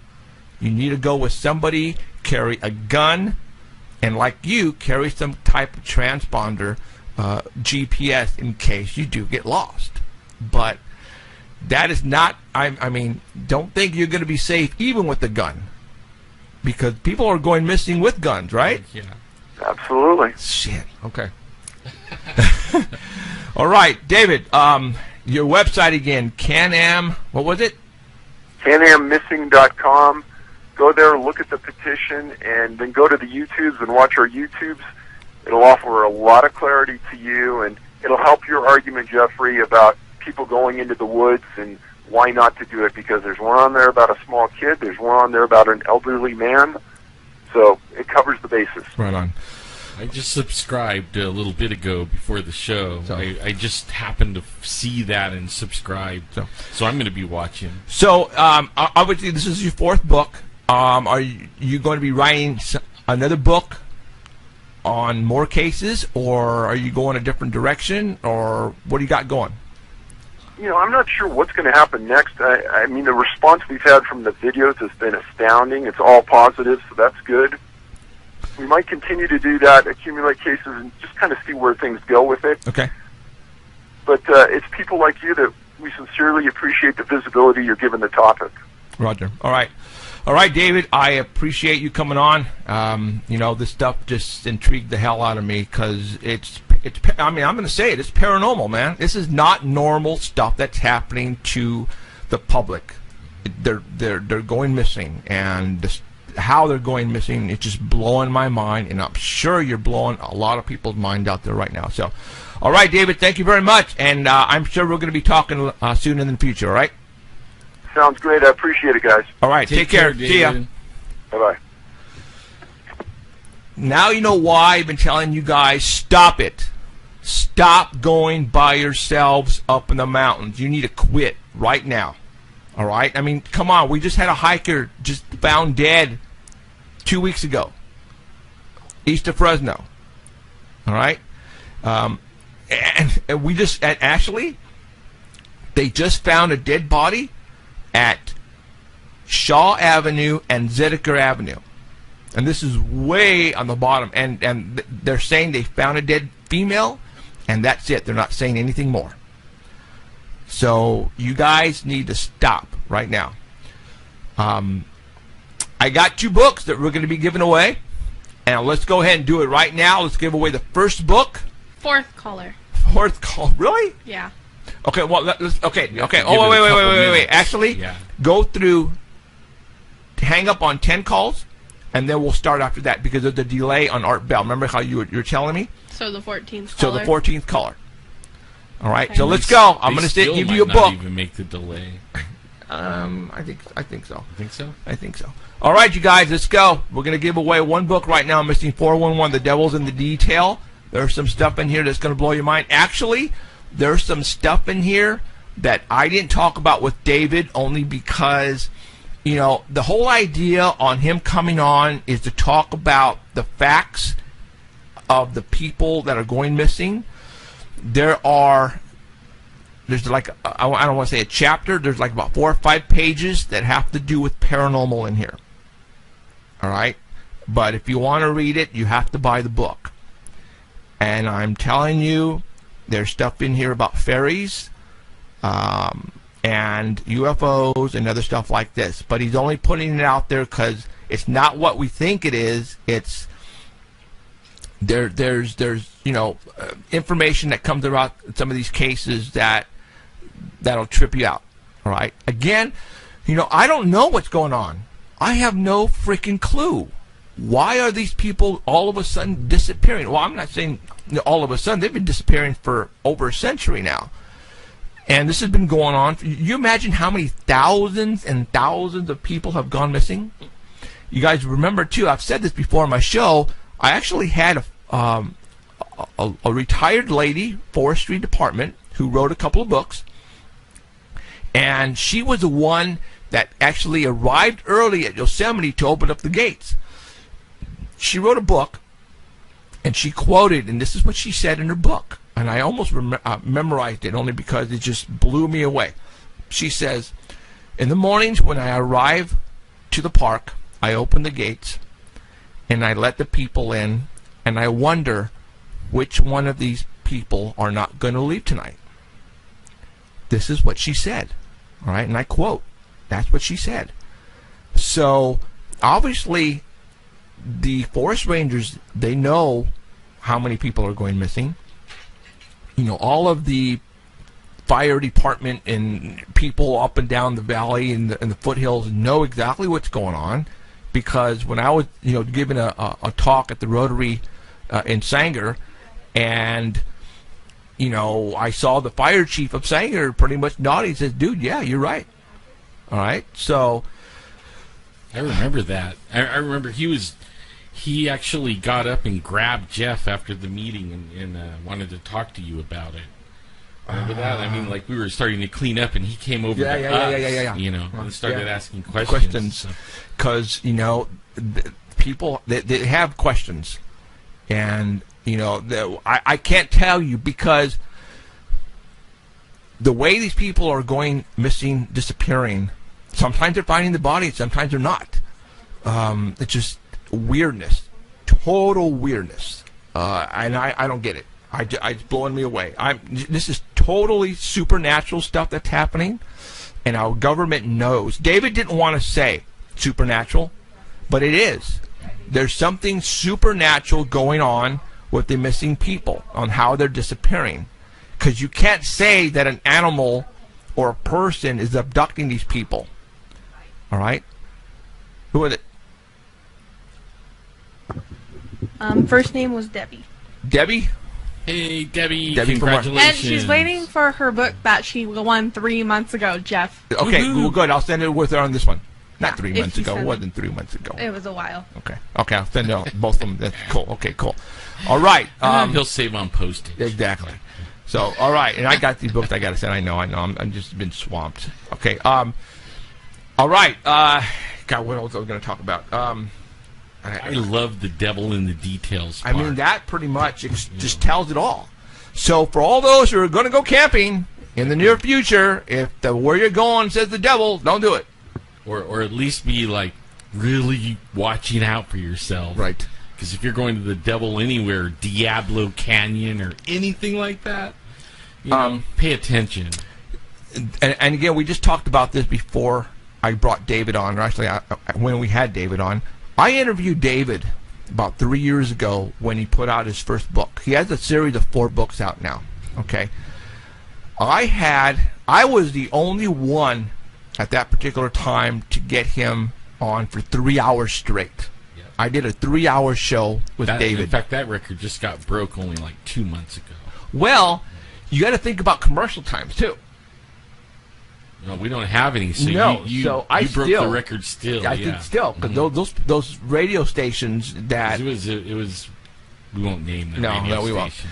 But I hold the record so far, having it on 3 hours. Now, obviously, when David interviews people on these cases, he actually goes and talks to the families and talks to people that are familiar with the cases and that were involved in the cases.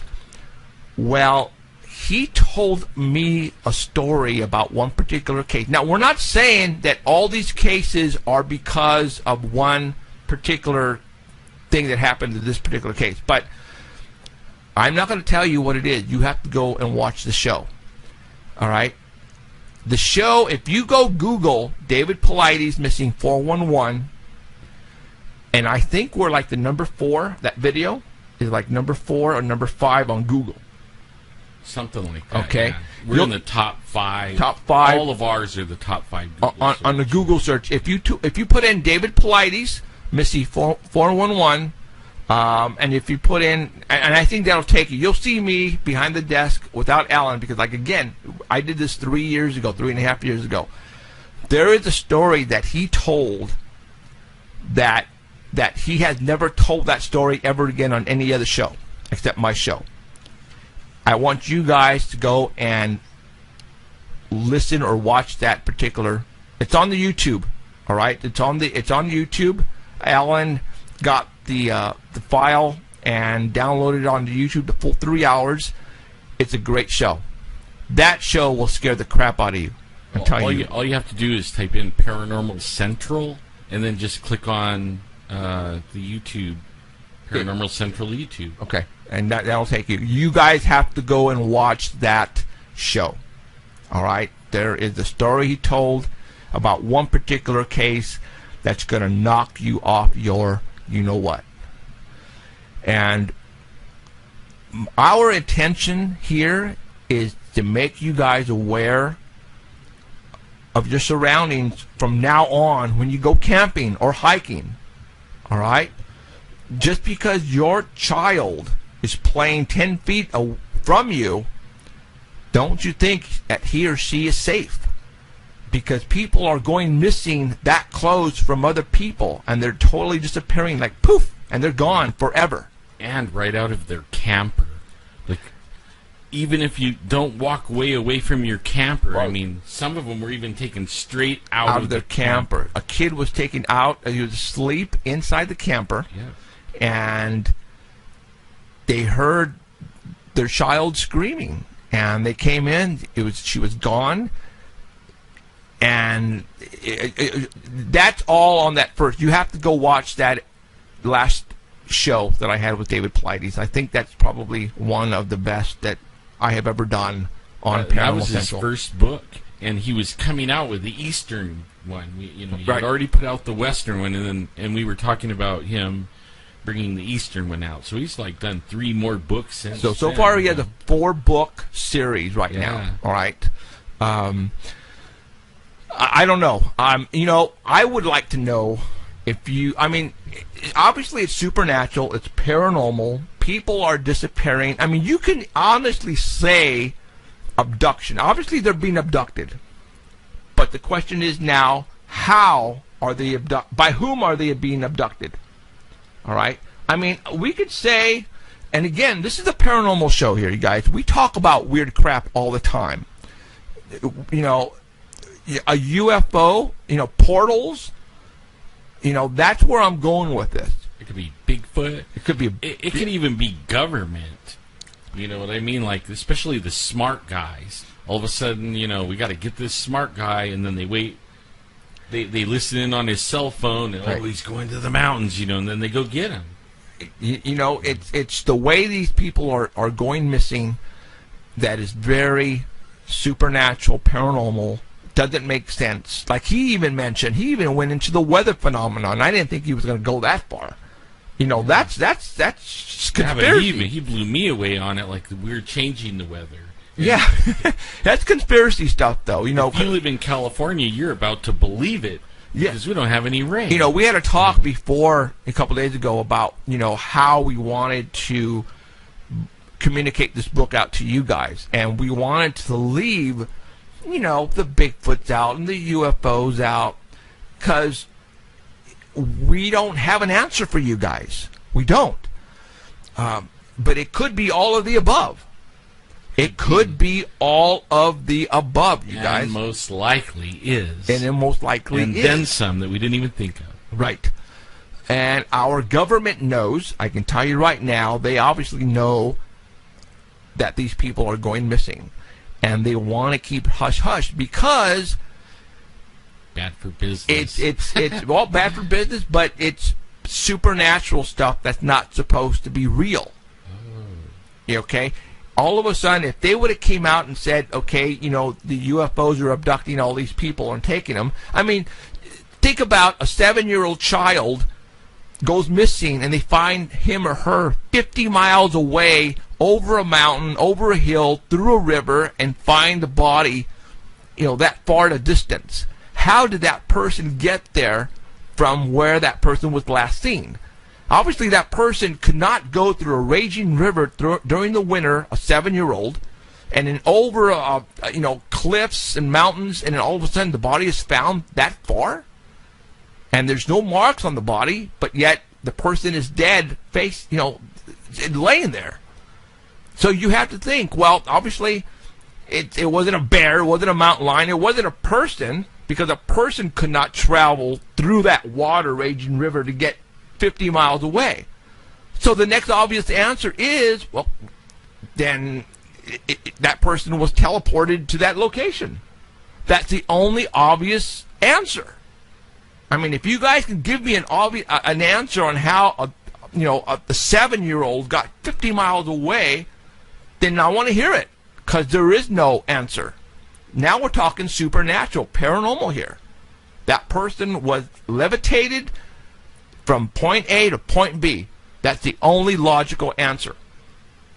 And it probably goes way deeper than what we're all thinking right now, guys. All right? I'm sure of that. Oh, there's some crazy shit happening in our world. And all of you out there who think the next time you watch the movie Supernatural or a UFO show, you know, we're going that's just movie stuff. No, it isn't. No, it isn't. It's for real. All right? I'm telling you, right now, all this stuff is for real. There's some crazy stuff flying over our heads that can do the most ridiculous maneuvers. There are hairy creatures running around the mountains, and I tell you right now, that's a fact. All right? People are witnessing grays, they're witnessing weird creatures, shadow people. All this is for real. So don't think this is just make-believe stuff, all right? I would bet that in the audience listening right now, somebody's seen the shadow people. I would bet money on it. You know, that somebody has a story of a shadow, and it could be like a little one, or it could be a man in a hat and a coat. Right. I mean, I would bet money. And you know, there's a lot of people out there who have it inside them, and they want to tell somebody. You know, and I'm telling you right now, if I'm looking right at you, you are not alone. All right? You are not whacked. You're not crazy. You're not seeing things. Don't be embarrassed about what you encountered or what you witnessed, because there are literally thousands and hundreds of thousands, probably millions of people around the world that they're experiencing exactly the same thing. And we got one more book. Yeah, we got one more book, guys. A few more minutes. So. Okay. Yeah, let's do it. All right. 14th caller again. One more book. 14th caller, you'll get the book. The 4th edition, Missing 411, The Devil in the Details. There's some crazy shit stuff in this book, guys. Not mentioning the other 3. Go get his books, and don't get it from Amazon, because you'll be paying $3,000. All right. Really, huh? You have to trade your car and buy a book. So, and I want you guys definitely to go, and when you get time, go watch the first interview I did with David Paulides.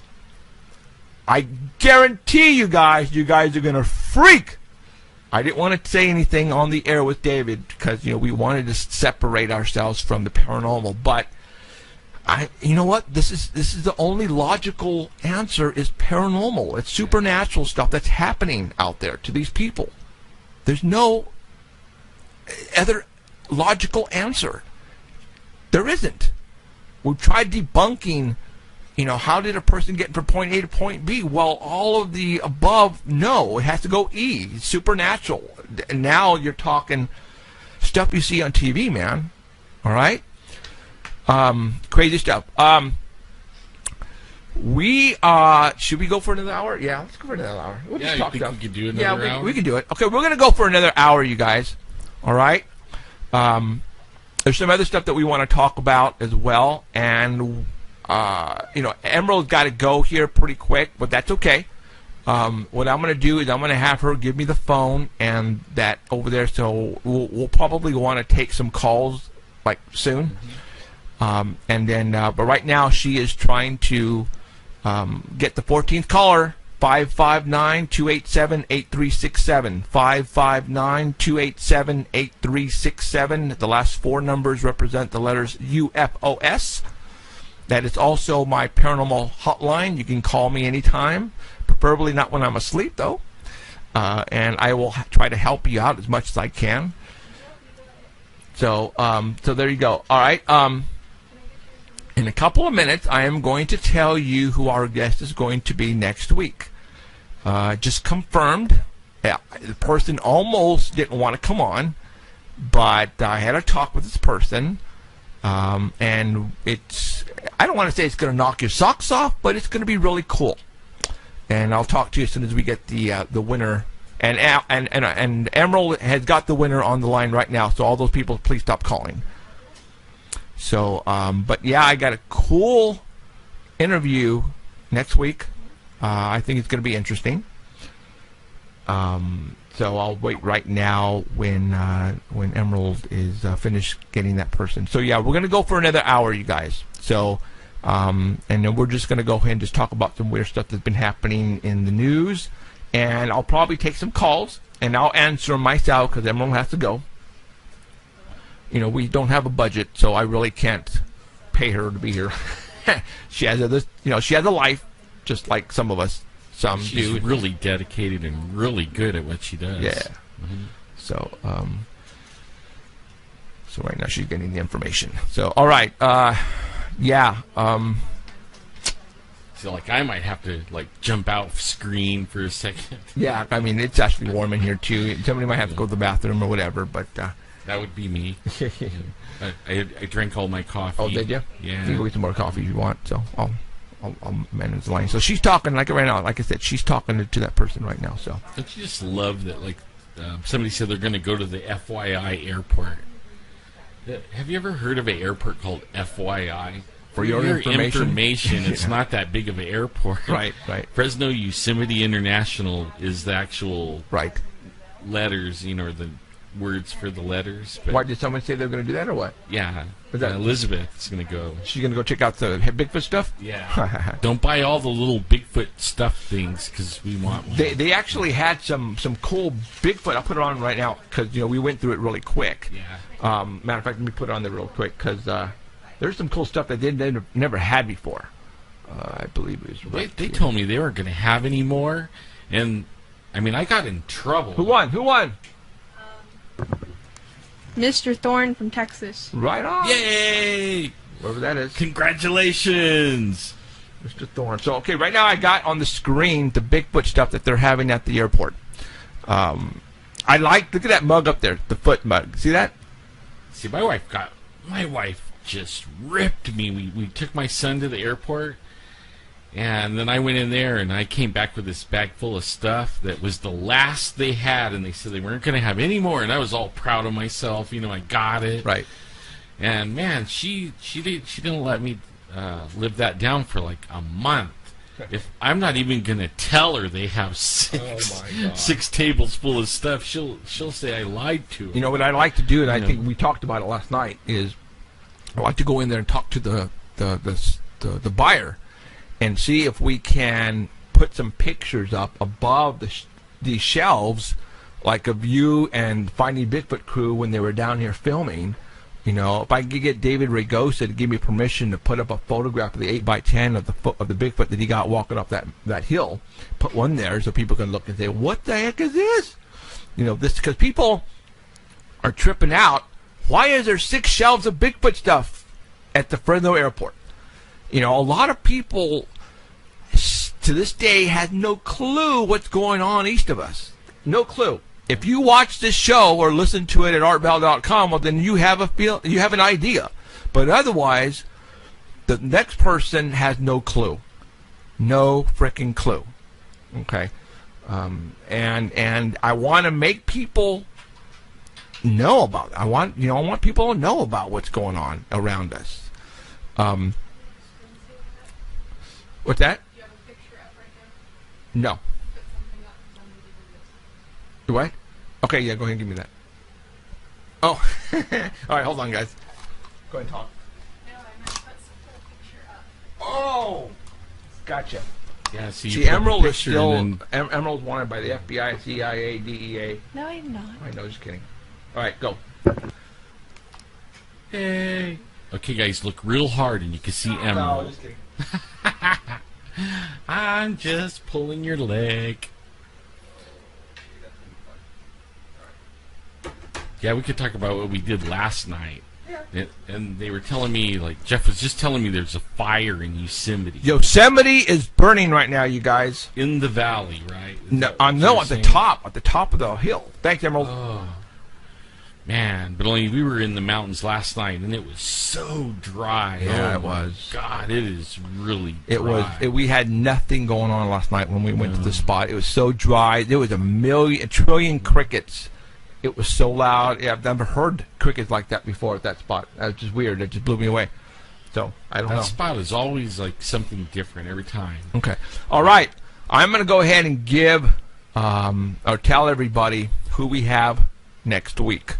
Okay, and I'm gonna take my little. Okay. While you do that. So I'm gonna put up a picture right now of the person. This is gonna be a cool one, guys. Okay, hold on. You will want to be here next week. All right, hold on. Oh, you know what? Let me just open that picture up some more here. All right. Boom. All right, I just put up a picture of 1, 2, 3, 4, 5, 6, 7 gentlemen. Obviously, this looks like to be an old picture. They happen to be loggers. Does everybody remember Fire in the Sky? Travis Walton? Well, I don't have Travis Walton because I'm kind of saving him for something. But I have another gentleman by the name of Steve Pierce. He was one of the loggers in the crew who witnessed the abduction of Travis Walton. And he is going to be on with us next week. All right. It was really hard getting him, but I did get him. I have found out that he wrote a book, a personal book about himself and what's going on with him right now, which I thought had something to do with Fire in the Sky, abduction. But it doesn't. It just so happens that the book that he wrote about himself is about something paranormal that's happening to him right now. Then I found out that he only put out 50 books. And that's it. Then I just found out that I got the last 3 books. And guess what? I am going to be the last interview he is going to give ever in his life. I am the last interview ever that he's going to give about Fire in the Sky. And I got the last 3 books, which I'm going to be giving away 2 because I'm keeping one. That is going to be next week. I have Steve Pierce, one of the loggers. As a matter of fact, the picture that you see right now, he is the far left logger. And if you guys all saw the movie Fire in the Sky, which I actually saw it when it was in the theaters, man, I was so there. The actor that played him with Elliot from E.T., that was the actor that played him in the movie. So he was in the pickup. He was one who saw Travis Walton get zapped and he was there. So we're going to talk to Steve Pierce next week about that whole ordeal and find out if there's anything that was left out of the movie. 'Cause, the movie, when somebody writes a movie about an incident, they exaggerate a lot, you guys. A lot of that stuff is made up to make the movie better. Okay? So a lot of the stuff that you saw in Fire in the Sky never really happened. So we're going to find out. Obviously, it wasn't from a first person because we're not talking to Travis Walton. Like I said, I have what's the word I'm looking for? I'm going to use Travis Walton later down in the near future. But it just so happens that I found out about Steve Pierce, and I got him next week. And again, this is going to be the last interview he will ever do in his life. He's not going to do one between now and then. I've got it, and this is going to be the last one. And I've got the last 3 books. He's not going to have any more published. And I'm going to give away 2 next week. And you know what's odd, though, you guys? Is he doesn't want to talk about what's in the book. He told me. He goes, Jeff, I don't want to talk about what's in the book. I just will talk about, the incident with Travis Walton. Which is throwing me for a loop because I found out about what was in the book. And it's supernatural, paranormal stuff. All right? That's going on with him right now. And he pulled out of a interview that he was supposed to do a couple of weeks ago. And there's something going on. And he was going to spill it on next week's show, but now he doesn't think he's going to. He just wants to talk about Fire in the Sky. I might be able to drag it out of him. Let's see if I can. I'm pretty good at doing that. So I'm hoping that I can interview him and get him and ask him why is this going to be the last interview he's ever going to do. All right. So we have Steve Pierce from the movie Fire in the Sky. He's one of the loggers, and like I said, he was played by Elliot from E.T. That was him. The actor that played him. We're gonna have him next week. That's gonna be cool. I'm gonna have the last interview he's ever gonna do in his life. It's gonna be here at Paranormal Central next week, and that is a fact. And oh my God, Alan's been abducted, just like that. Poof. So all right. There was other things I wanted to talk about. Hold on, let me look at my notes. I'm gonna wait for Ellen to get back. So I'm just gonna go and skim a couple of things here. Hold on, you guys.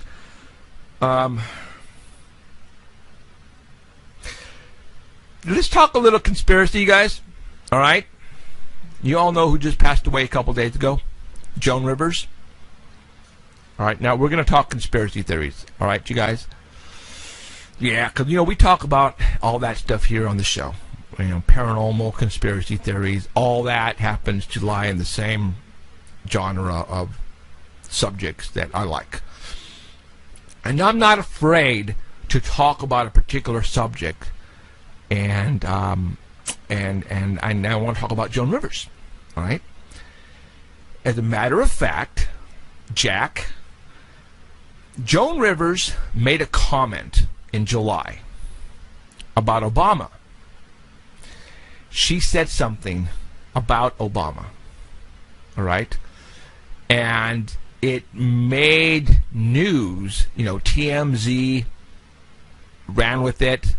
Everybody heard exactly what she said. And I remember hearing it. And my wife, Cheryl Diane, whatever her name is, said, after we heard it, I said something to her. Let me see if I can get her out here. Hold on.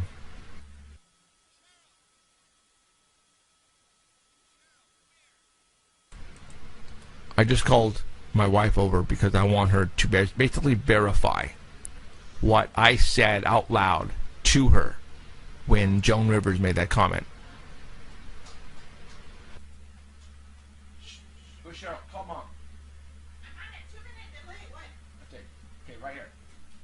with your voice, remember when Joan Rivers made, no, you stay right, no, when Joan Rivers made the comment that that about Obama, what did I tell you was going to happen to her? They will kill her. Say it louder. They will kill her. They will kill her, right? She would die. She was going to die within 2 months. That's what I said. Okay, thank you. It's still unknown cause of death. Right. So I pretty much called that one, and Cheryl Diane, whatever her name is, heard me say that because she said, "Holy Jeff, you were right." Now, let's think about this conspiracy theories. Now, I went ahead and I posted it on my wall on Facebook. I posted the comments she made about Obama, and a couple of people let me have it because it's our president of the United States, right? I shouldn't be talking like that about him.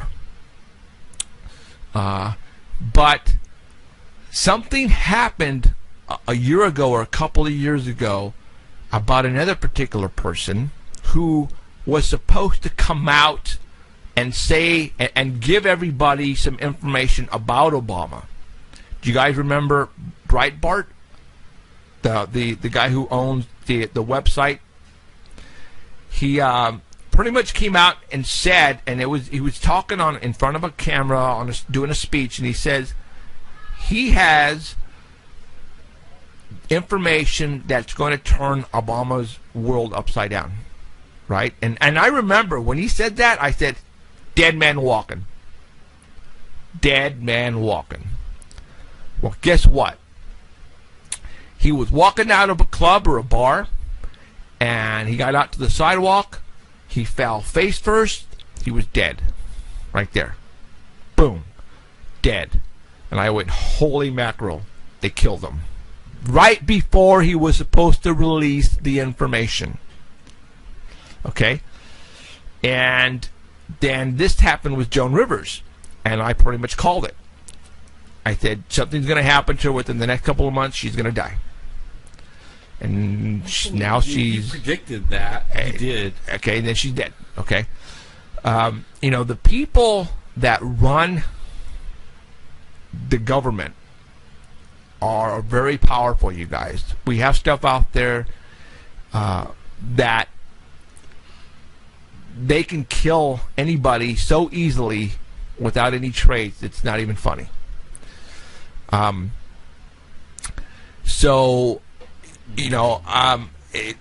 Rivers was the type of person who didn't give a crap about what she said. And she said it. Now, what she said, is it a fact? I don't know, but I'm telling you right now, a lot of people seem to think it is. I'm almost afraid to say anything. You wind up dead. Yeah, because there are a couple of videos out there that have, that kind of back up a story. All right, about now. I don't want to say anything, but go and Google what Joan Rivers said about Obama, and then it'll bring up some other videos that will, try to prove it. Right. Okay. So, am I out of my league right now? Am I just way out? Dude, you have no idea. You're absolutely ridiculous for bringing this subject up. You have no idea what you're talking about. This is the stupidest thing I've ever heard in my life. But the stuff that we talk about on this show is absolutely ridiculous stuff.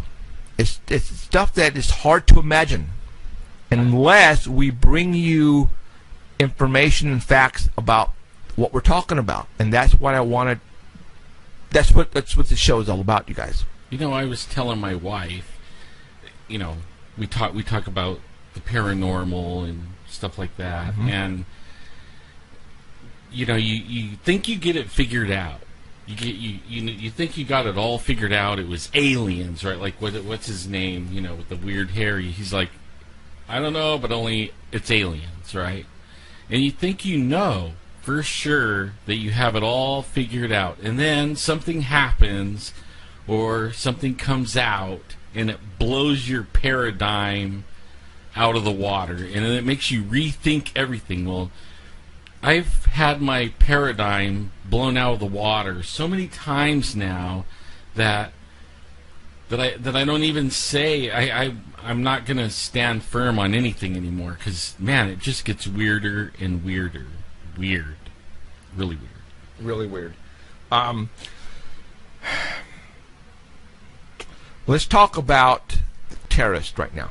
Oh man, We were talking about that before we went on the air. yeah. About how ISIS is supposedly here in the United States already, and They are. and getting ready to plan an attack. You were telling me, and I don't know how I missed it, but Holder. Eric Holder. Eric Holder is the, what is he to He's the like the top cop, attorney general. Attorney General? Thank you. You were telling me he has just switched religions. He did it a while ago. He had to go for business Okay. to Saudi Arabia. And that's where we send all our money when we buy a tank of gas. But he turned Muslim. He's now Muslim over there. And then since then, guess what, man? The Muslims can come in and out. And I'm not bashing Muslims or anything, but there's some Muslims out to get us, you know. They already are saying they're going to attack. They've already attacked, and I don't get it why we don't do something about it. But I actually believe like maybe our government might be kind of bought off by these Saudis with all their money. Now, you were telling me that the Saudis are pretty much buying everything. Yeah, they are. Like the prince, I can't say his name, but he's a prince of the king of. He's the second son. He owns major shares of Time Warner. He's the number 2 owner of Fox. Get this, Fox News, right? That's the one all the conservatives go get their news from. Do you? The news is skewed. The news is skewed. They're putting in. They're not telling you the truth anymore. You can't trust them. I mean, I don't even know who to trust anymore. Really. Yeah. It started to scare me really bad when all these people were running through the borders and we couldn't stop it. And they were letting them. They were letting them. Yeah. As a matter of fact, I heard that the higher ups instructed the Border Patrol to be inland about 5 miles.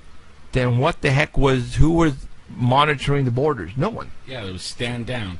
But you know what?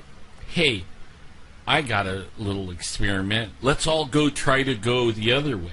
Right. And see what happens. Yeah. Let's all try to go over the fence and go towards Mexico. Guess what will happen?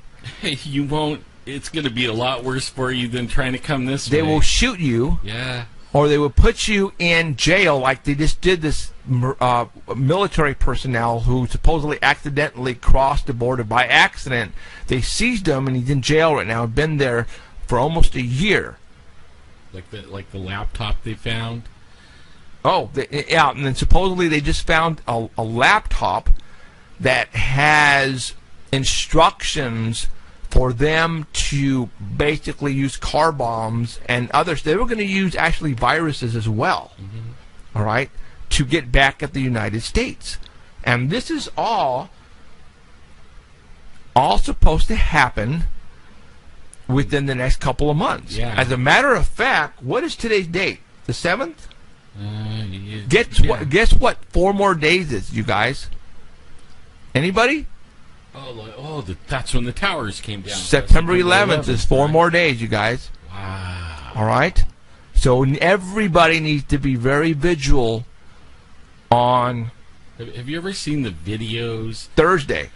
There's a video on YouTube, and it goes back, I don't know how many years, but it plays movies where they have the 9/11 in it and the towers.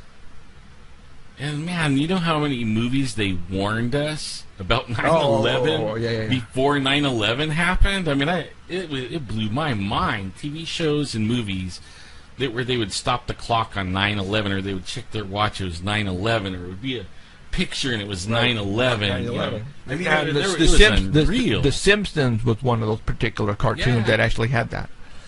Crazy, man. I don't know. And again, I'm going to tell you, stuff that you see on TV, I'm going to sneeze right now, hold on, that hold on. Woo! Bless you. Holy Toledo. I heard about the girl that got kicked out of school for saying bless you. Yeah. Oh, God. Oh, my gosh. So, all right. Did you know, I'm going to sneeze again. Wow. Hold on. Mute everything. I think it's Alan. Oh. Maybe I'm allergic to you. Oh, maybe. I took an allergy pill. God, maybe the smoke from Yosemite. I'm looking at pictures right now on my Facebook, and Yosemite is majorly on fire, guys. See, I just went outside because it's 100 and whatever out there, and I'm thinking, man, when I go to get in my car, it'll be 150 degrees, so I'm going to roll some windows down. I get out there, and there's major cloudage all over the place. I mean, big, huge, looking like storm clouds, and man, then I'm rolling the windows down thinking, man, is my luck. I'm going to come back in here, and it's going to thunderstorm in my car. Did you know that our International Space Station is launching satellites without permission from anybody on the ground? Yeah, I heard about that. They're launching. You know what else they satellites. did? They turned off the cameras. Again. Yep. They turned them off because of what the cameras are picking up. Right. There's things flying up there, guys, that they and don't... docking with them. I don't know if that's real or not. That's some crazy stuff. You guys, there's some crazy stuff happening right now. There is a picture on Facebook of Clinton and Lawrence Rockefeller. I guess all of the elites are pretty much, all together. The Clintons, the Bushes, the Rockefellers, everybody are pretty much in cahoots with each other, even Obama. All right? It's a fact. And this was a while back when I think Clinton was the first lady, and she was walking with Lawrence Rockefeller. And you know how the press takes pictures and they post them and it gets out there. Well, Miss Clinton was carrying a book in her left arm with her jacket, and part of the back of the book itself was out there so you could see it. But when they took a picture of it, they had to zoom in on it and try to figure out, well, what was the book that she was carrying? Well, that book finally was revealed. Somebody actually zoomed in on it and went all out and tried to find what book she was actually carrying. And it was a book about UFOs. As a matter of fact, I believe it's on my Facebook wall. For all those who are not friends of mine on Facebook, I suggest you do so, because I have several people like Elizabeth Martinez and Danny and Alan and some other guys who post some great stuff. And what's his name? Oh my God, it's just Douglas Stingley. Yeah. Okay. And this particular one was actually Douglas posted this, and she was holding a book. Now let me give you the title of this book. It is now why was she got the title? Yeah. Oh no. See, what they did is they zoomed in on the back of the book and had the barcode, and they had just about this much out in the open. And with that, people started. As a matter of fact, here's the book, and it was like this part was out of her jacket, so you could only see this part. But they were able to, with that, find the book that it matched up with. And wow. And it's on my Facebook wall, you guys. All right, you guys go and look for it.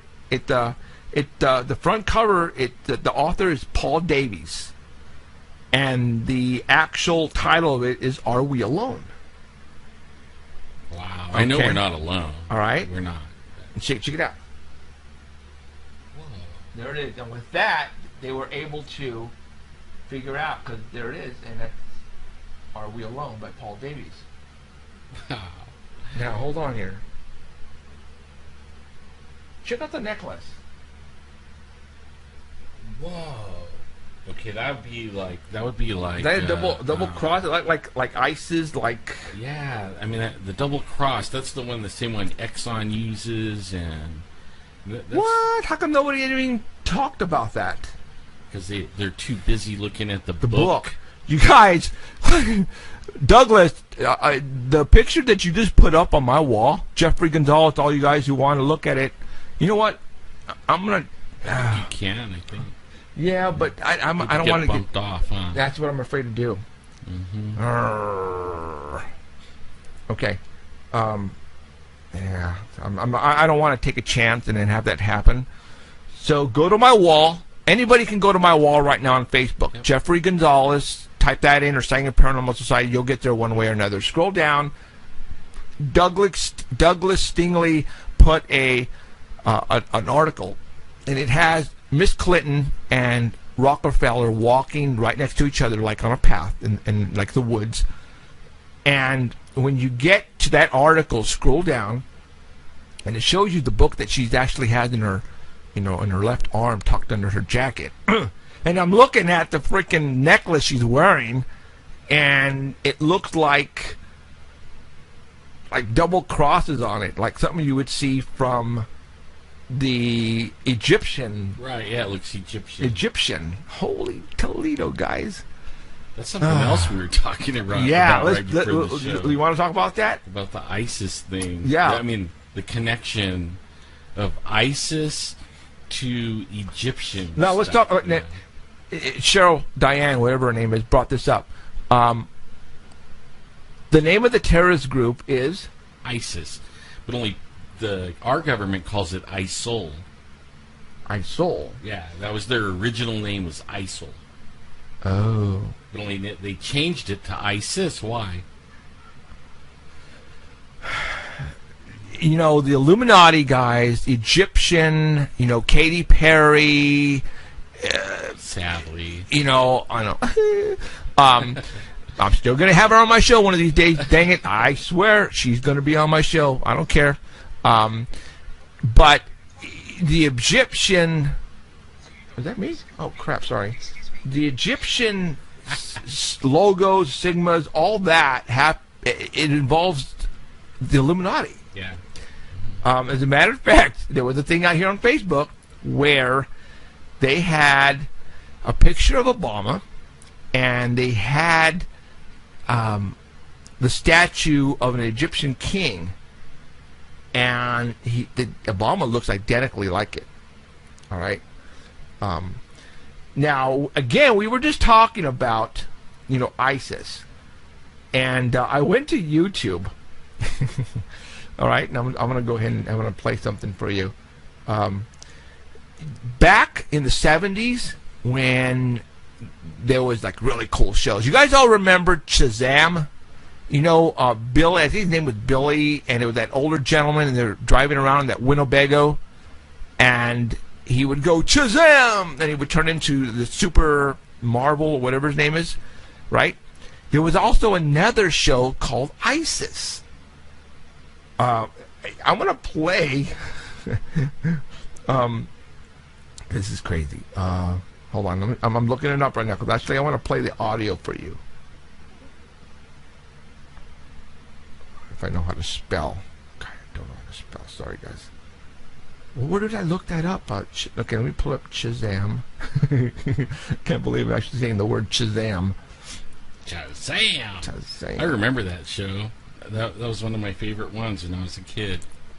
Now, but see, what happens, though, when you have shows like that, when we were younger, we never paid attention to a lot of the wording and the music or anything like that. I want you guys to listen.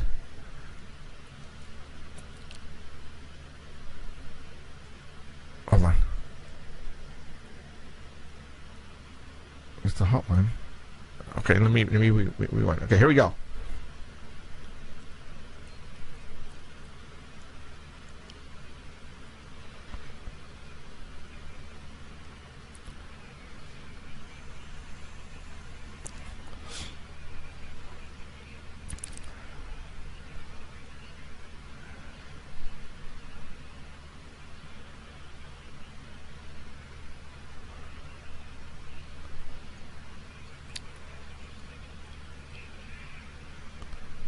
You guys remember that? Oh, those are the coolest shows in the world. How many people ran around yelling, Shazam! Oh my God, that was the coolest. Up and away! Oh my God, that was the coolest show in the world. And then I forgot about the one show called ISIS, and I should remember this because the girl who played this was a babe, and I was in love with her. Oh, let me play this for you. Hold on. Oh no, I know. I turned it up, and I don't know why it's not really. It's on a delay. They'll catch it in a second. Yeah, but I don't know why I had full blast here, and I don't understand why it's not. That's just blowing me away there. I don't know why. So okay. Well, anyways, that one go. Okay, no, we're good. We're good. Yeah, I could hear it in the headset. Yeah. Okay, I'm gonna play you now the one ISIS. Hold on.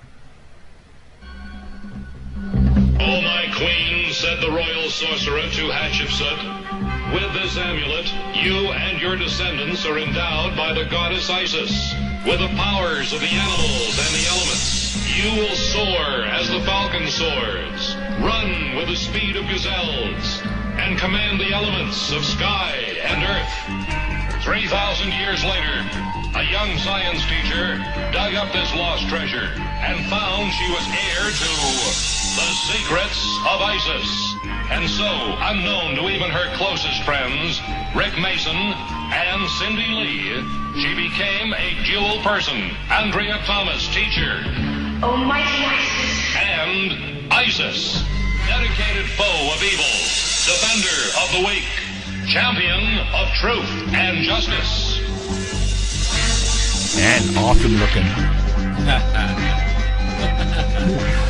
I'm playing you an episode that's on YouTube right now. You know what the name of this episode is? Bigfoot. No lie. Look. ISIS fights Bigfoot in the ISIS 70s. fights Bigfoot, you guys. Okay, well, anyways, I'm not going to play it. You guys want to watch that? Go to YouTube, type in ISIS, and the episode's Bigfoot. Actually, how I found it was Shazam. You type in Shazam, and you know that particular episode or the show's episodes come up, and then there's ISIS. I just happen to have seen it, and then that episode is Bigfoot, about Bigfoot. See, they're still saying there's no audio. What? Oh, Elizabeth says she hears it. I think it might be a delay or something. I don't know. Yeah, I hope so. Okay, so because if I can hear it on here, you should be able to hear it on there. Should. Yeah, I don't know why, but okay. So yeah, it you know, there are a lot of shows back in the days where, you know, we didn't know until now, since we talk about it, but you know, they're trying to give us a little hints, and I've told you guys many times on this show, watch for hints on TV. Dang it, they are there. And movies. Trust me. Like, serious. They're getting blatant in movies they yeah. What is the title? My wife, in fact, last night we were riding home and talking about it, what was the name of it? Rapture. My wife wants to go watch Rapture. She don't even watch movies, but she wanted to watch Rapture. And then we talked about Left Behind. All that is like the end days stuff, you know, end times. And it almost seems like we're in times, like something's going on. Like what David Paulides even said, in the last 2 years, there's more and more of these weird cases that he could write a book about. Right. But that's not just the case. I mean, that's one of many, many things going on around the world that you would think is like making it the end times. You know, I mean, there was it's weird. There was somebody, you know, Facebook is awesome because there are people like us out there all over the place who find great stories, and people who are friends of us put them on my wall or on the Paris. We also have a like page, you guys. As a matter of fact, I just liked 4 people. I just brought 4 people in because they wanted to be friends with me. That's awesome. We also have a like page, Paranormal Central. So type that in there and go like that as well. But that also will come up in the Google search. Yes. Now, there was And I when found you this. Type Paranormal Central. Let's find it. You get all of our pages. They all pop up. We're like number 1 for the first 5 or 6 search results. So you can't miss us anymore. Now, did you know that President Obama was in England right now? I think a United Nations UN summit or something like that. Did you know? Now, I don't know if they talked about this on the news because I didn't watch the news the past couple of days. But did they talk about him going to Stonehenge? No, nobody said anything. See, that's a trip. I don't understand that. But some pictures were leaked out, and I actually was one of the first to put them on my site. That was leaked out that President Obama with Air Force One helicopter stopped and landed at Stonehenge, and he walked around. And he's actually doing some praying on the ground and doing some ritual. No, just kidding. No, but he actually was walking around. And you know where I'm going with this, right? But he actually said that now he can cross one of his bucket list, goals in life was to actually go to Stonehenge. And that's what he said. So he goes and visits Stonehenge. And Hillary Clinton is carrying around a book about UFOs. About aliens, are we alone? I didn't think about that. Yeah. What's going on with is our government, are they dropping clues, or are they interested in it as much as we are? Now, when I started doing the Sanger Paranormal Society, for all those who don't know, because there's a lot of new people on tonight, I started paranormal when I was a kid, actually, but in 2001, 2002, I actually started an organization called the Sanger Paranormal Society. We actually go out and look for, Bigfoot, UFOs. We're actually investigators here. That's sort of kind of how we know a lot about the subject that we talk about, because we're not just talk show hosts. We go out in the field. Last night, we went up 2.5 miles, 2.5 hours east of Fresno, up in the mountains where Bigfoots are, and we went to go to one of our sites. Nothing happened. Too bad. Am I going to make something up? No, I'm not, because I'm telling you the truth. Nothing happened that night. Nothing happened. And we always tell you the truth. Yes. Always. We're not going to make stuff up here. At least what we know is the truth. Right. Now, the reason why I started the Sanger Paranormal Society is because some crazy stuff were happening around where we live. First I saw, ghosts, and people were telling me, there's things in my house, what is it? And I just found that fascinating.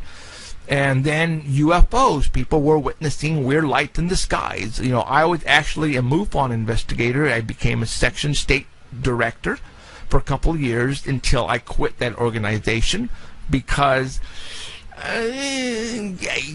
something's happened, and I did not want to continue my relationship with them, so I moved along.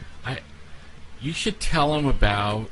Okay, we had a guest last week, and we talked about an experience they had, a UFO experience. Remember? On the phone, you mean? No. Oh, Michael. Jolene.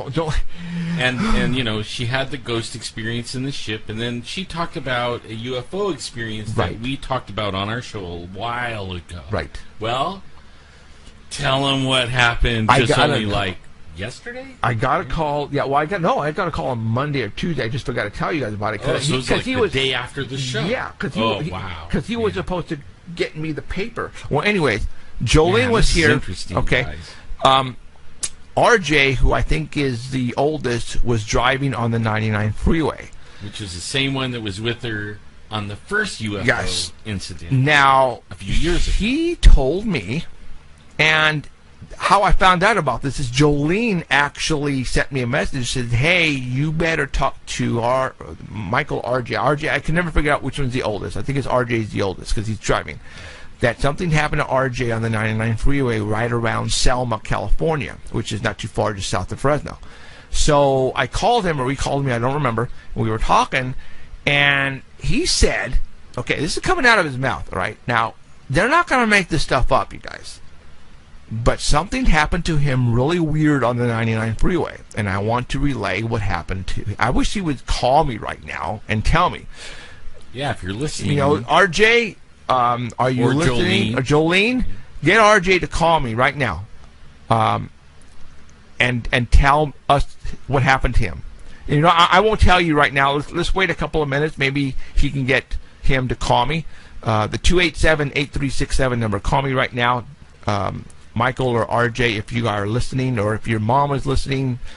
Get him to call me right now to tell everybody what happened to you on the 99 freeway, because, wow. You know what? His story isn't unique. No. I've had, like, there's some other people that I know, that I've known for a long time, and they were totally not UFO, they didn't believe in anything, Bigfoot, ghosts, shadows, nothing. And then one day they because of what we do, people now approach me and tell me these things, like, wow, are you...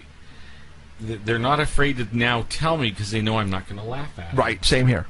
And what happened to RJ, I've heard on the 99 too, like three different stories, and only one of them was over the grapevine, and another one was, more like towards Merced. I mean, this isn't like unusual. I mean, we might think it is unusual, but I wonder how many of these types of incidences happen and we don't know. Right, and a lot of people have so many stories. I wish one of these days, when we are well known, hope to God that's going to be soon, we're going to be able to get these stories and relay them to you. Now, another bit of information that I found out, because like I said, where I was going with this, the reason why I started doing what I was doing, because there was a lot of stuff that was happening here in the Fresno area. And a article came across the Facebook about a line that cuts across the United States at the 37th degree parallel. All right? And I was going, because, and I'm trying to figure out how that all works. Granted, I'm not into that. 37th, I guess, well, anyways, the 37th degree parallel, a lot of stuff happens to happen on that line of degrees on Earth, on the planet. And whoever wrote this article, he actually happened to be a sheriff's officer who was doing investigating on that degree parallel line, and it just happened to be right in between 38 degrees and 36 degrees. So right. It's like a highway or two-lane road. Yeah, 30. So it's 37. Between 37 and 30. And he was able to, the very important sites and locations and built are on that degree line. As a matter of fact, he said, you know what, the Pentagon is on the 38th degree line. Fort Knox, Kentucky is on the 37th degree line. Area 51 is also on the 37th degree line. The spook lights that happen to be in Joplin, Missouri are on the 37th degree line. Athens, Greece happens to be on the 37th degree line. Egypt. Okay. Roswell, New Mexico. Dulce, New Mexico, 36 degrees. Fukushima, Japan, on 37. Wow. San Francisco is on the 37. The Grand Canyon is on the 37. Cave locations throughout the United States happen to be on the 36. Mammoth Cave National Park, which is right there, 37. Yosemite National Park is on the 37th. And that would be where the highest amount of missing people are. Right. Okay. Sanger and Fresno, 36. Yeah. So we lie right there. Madera is 38, which, we get a lot of sightings. There's a lot of crazy stuff happening in our area that lie on the 37th degree. All right? If you Google that, it'll bring up all kinds of stuff. If you Google, like weird happenings or paranormal on the 37 or 36. What I'm going to do right now, it'll bring up a lot of is stuff. I'm going to share it one more time. It's way down at the very bottom of my Wednesday Facebook. You might share the Douglas Stingley thing too, because Okay. nobody's finding it. Okay, I will. Let me go find that, and I will share it again. I just shared the 37th degree parallel line information. So right now it should be at the top of my wall. Jeffrey Gonzalez, for all those who want to go and check it out. What I'm going to go ahead and do, and I'm going to go ahead and share once again. And if you guys want to find me, I'm facebook.com /Sasquatchin. I'm not Alan Thomas. I mean, you can find me on Alan Thomas, but there's a million of them. So I put Sasquatchin, so facebook.com Sasquatchin, and you found me. Okay, so right now, the top article is the Hillary Clinton's E.T. book is now at the top of my Facebook wall, and the second is the mystery of the 37th parallel line. And Fresno, Yosemite is on the 37th, you guys. All right? So there's something crazy going on right now. See, and then what happened to RJ is in that also, this 37. Portals. I actually, this was about 5 years ago, before I had all this going on, and I was saying a paranormal. I had my 24-hour hotline, and a lady called me. Actually, two people who don't know each other called me within about a 2-week span. This is before I even knew you, Alan, before you came into my life. She says that right around Dakota and Cedar, they were outside in their backyard, and they were looking up at nighttime. And they said the sky opened up, and lights came out. Whoa. And the sky closed up again. Whoa. All right? Don't hear that one very All often. right? And then a week later, somebody else called me and told me the same thing. Wow. And I just freaked. I went, what the hell? Right? And then, we started getting reports of UFOs left and right. Once my hotline got out there, people started calling me. To this day, I get Fresno Police Department. They call me still at nighttime, whoever's on the night shift, when they see stuff. I remember... They can't really report it. Yeah, so they call me. They're not supposed to, but this was about 7 years ago. I got a call from, because the Fresno Yosemite Airport has their own police force, has their own police station on the site. And one night, actually it happened in the morning, when he called me, he said, Jeff, something happened last night at the Fresno Airport. And he actually... Facebook, actually, no, it was right when I got on Facebook, because he actually posted it on my wall. A Fresno police officer did. And he says that it came, it came over the wire to downtown first, that there were some crazy lights happening southeast of the airport. And they radioed the police officers who were on duty that night, not at the Fresno airport, but around, doing their areas. And they got on the walkie-talkie, and they said, one guy said, I see them, I'm on my way that way, right? And then all of a sudden, the people at the airport, the Fresno PD officers, were running up the tower.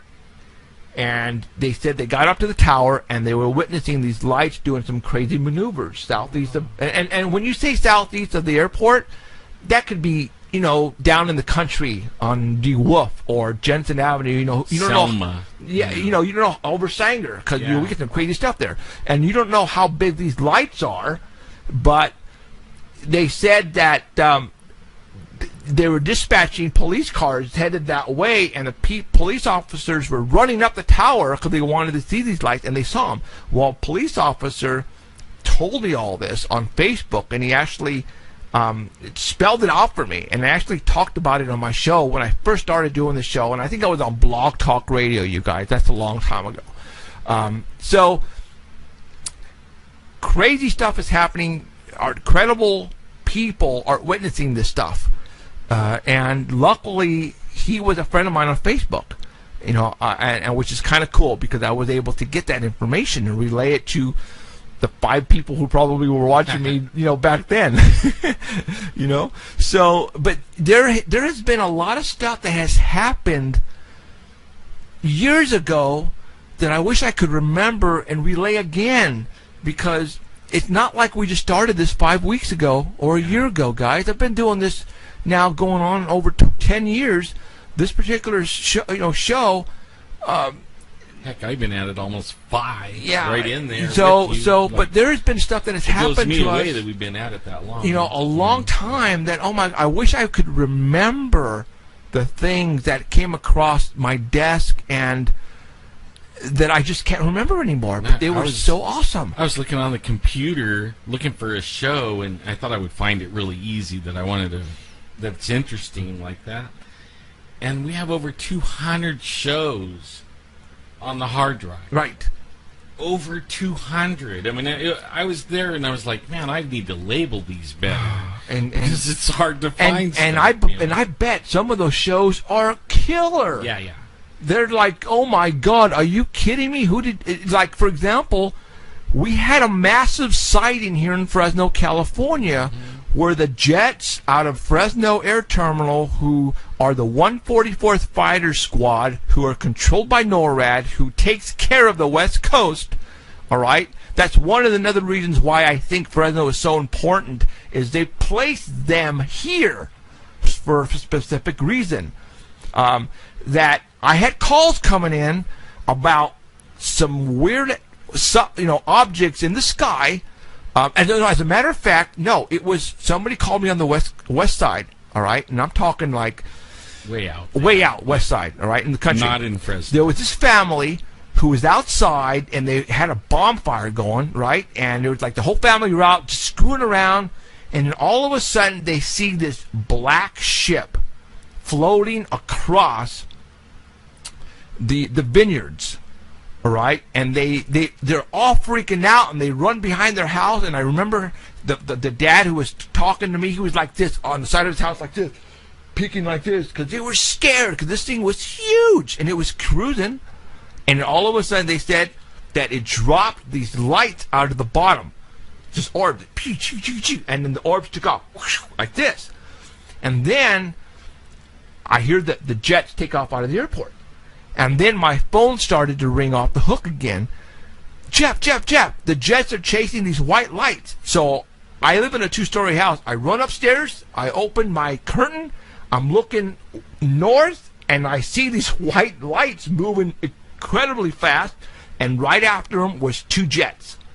And these lights just went right over the mountains, and these jets just left them in the dust. And then more calls started to come in. And in that show, that Sunday, I had all those people call in, guys, and they were telling what happened. And I started with the family on the west side and your sister. Yeah, my sister. Your sister saw that out of her porch. I remember she came on and she was freaking. And that, you know what? That show is still on there. Yeah, it is. But the problem is to find it out of those 200s. I'll keep looking, because that's the one I was looking for. Were you really? Yeah. Oh my gosh. If I could remember the date, I think it was around October. So now I'm looking in October. I wonder. Oh my God! I have. Okay. We only have like less than 15 minutes. We need to finish, since they're not going to call. We have to tell everybody what we were talking about RJ. Oh, okay. Yeah, I get. They're not listening. Shame on them. RJ was cruising on the 99. I'm not sure if he was going south or north. Cool.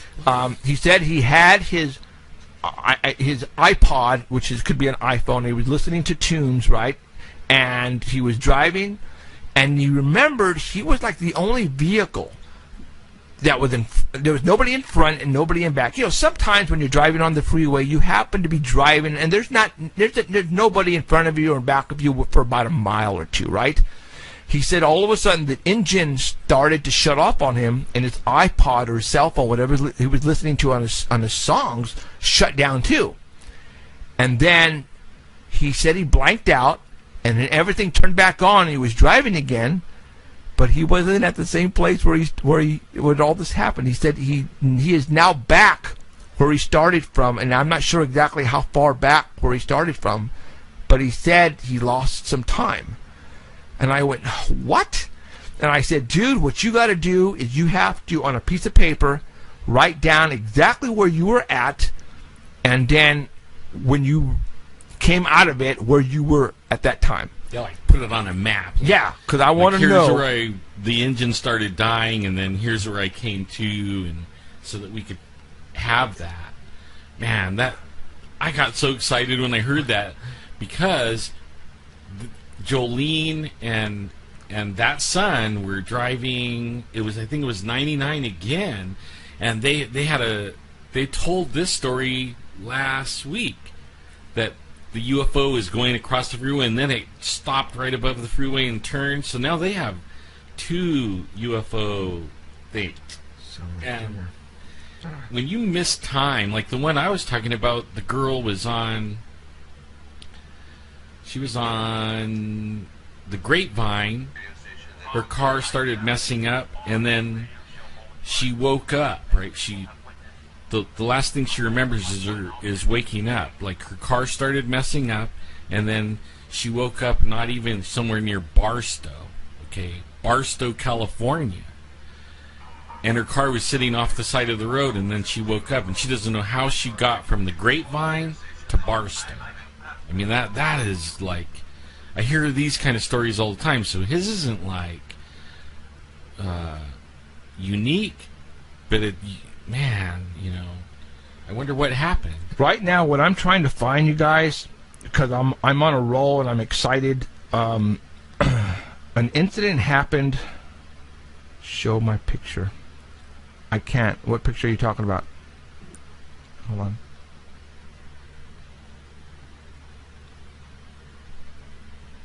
Like the outskirts of the country. Oh! Can you tell me what that was? Oh! I found it. All right. I know. I'm like a little kid. In the year right around June 12th, I got a call that came in near Reedley. Oh, I remember that. Okay. One. And That's a guy called me on my 24. Yes. A guy called me on my 24-hour hotline and said, Jeff, we were driving. It's during the summer, and what a lot of people down here do, hopefully I can do this within 9 minutes, that they like to go tubing down the Kings River to Reedley Beach. And for all those who you guys are listening and you guys know exactly what I'm talking about, well, what they wanted to do the night before, they wanted to go down there to make sure it was open, because the next day they were going to go out and go down and inner tubing. Well, as they were going down there, they all of a sudden saw CHP and sheriff's officers just going all over the place out in the country near Flapjack, I think the name of the street is. And then all of a sudden, they're looking, and all of a sudden they see this craft hovering over the grape fields, right? So they're tripping out, and they're seeing this thing. It's not making any noise, and it's just hovering, and there's CHP officers and sheriffs just like trying to follow this thing and driving around it. So they said, and they came up, and then the CHP blocked off one of the streets. They said, no, you can't go this way. So they said, okay, so what happened is they drove back to Reedley to the Jack in the Box near Reedley College, and a Reedley police officer followed them and parked sort of kind of like in front of them, but in another parking space, like he was checking them out. And he called me, and he was there. And I said, dude, go to the police officer and ask him what they were chasing out there. So he walks over there, and he still has me on the phone, right? And I hear him ask the police officer, hey, I need to go this way on a certain street. And then I could hear the officer say, oh, no, you can't go that way. And he goes, why? Well, we're chasing something right now. And he says, oh, okay. So, and I heard him say that, chase something. So he told me this, and he says, hey, I can't go down there right now. I can't. And he got all the information. So what I did is I called the police department, and I actually recorded the conversation that I had with the dispatch. I'm going to let you guys hear it. All right? Watch this. Watch this. Watch this. Watch this. Well, if I plug it in here,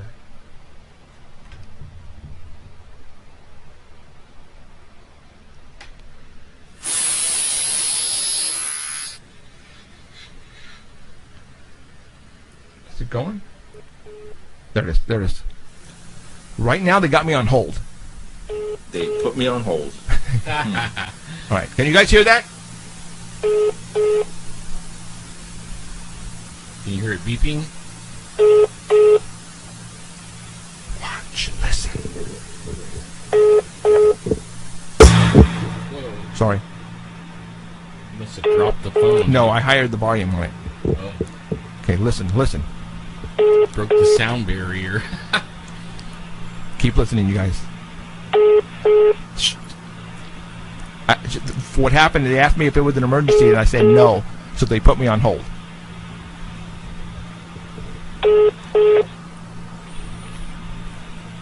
We only got like 7 minutes. How can I help you? Hi there. I was out near Manning Avenue about an hour and a half ago, and I noticed the California Highway Patrol sheriffs and you guys were chasing something over, like, the outskirts of the country. Could you tell me what that was? We cannot release that information unless it's in a press release, sir. Well, I have not received one, so I cannot release any information. But your police officer did tell us that you guys were chasing something. Okay, hold on just a minute. Now listen.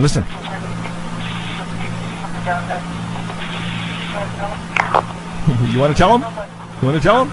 I watch. Hi, Corporal. My name is Jeffrey. I was a witness to your officers and the I'm lying out of my butt right now, you sheriffs guys. chasing something about an hour and a half ago over the countryside near Manning. And it wasn't a helicopter and it wasn't an airplane. And one of your officers said, you guys basically said to us, you guys were chasing something. What were you guys chasing? You said it was Reedley PD? Oh, yeah, Reedley PD was involved. Where was this at?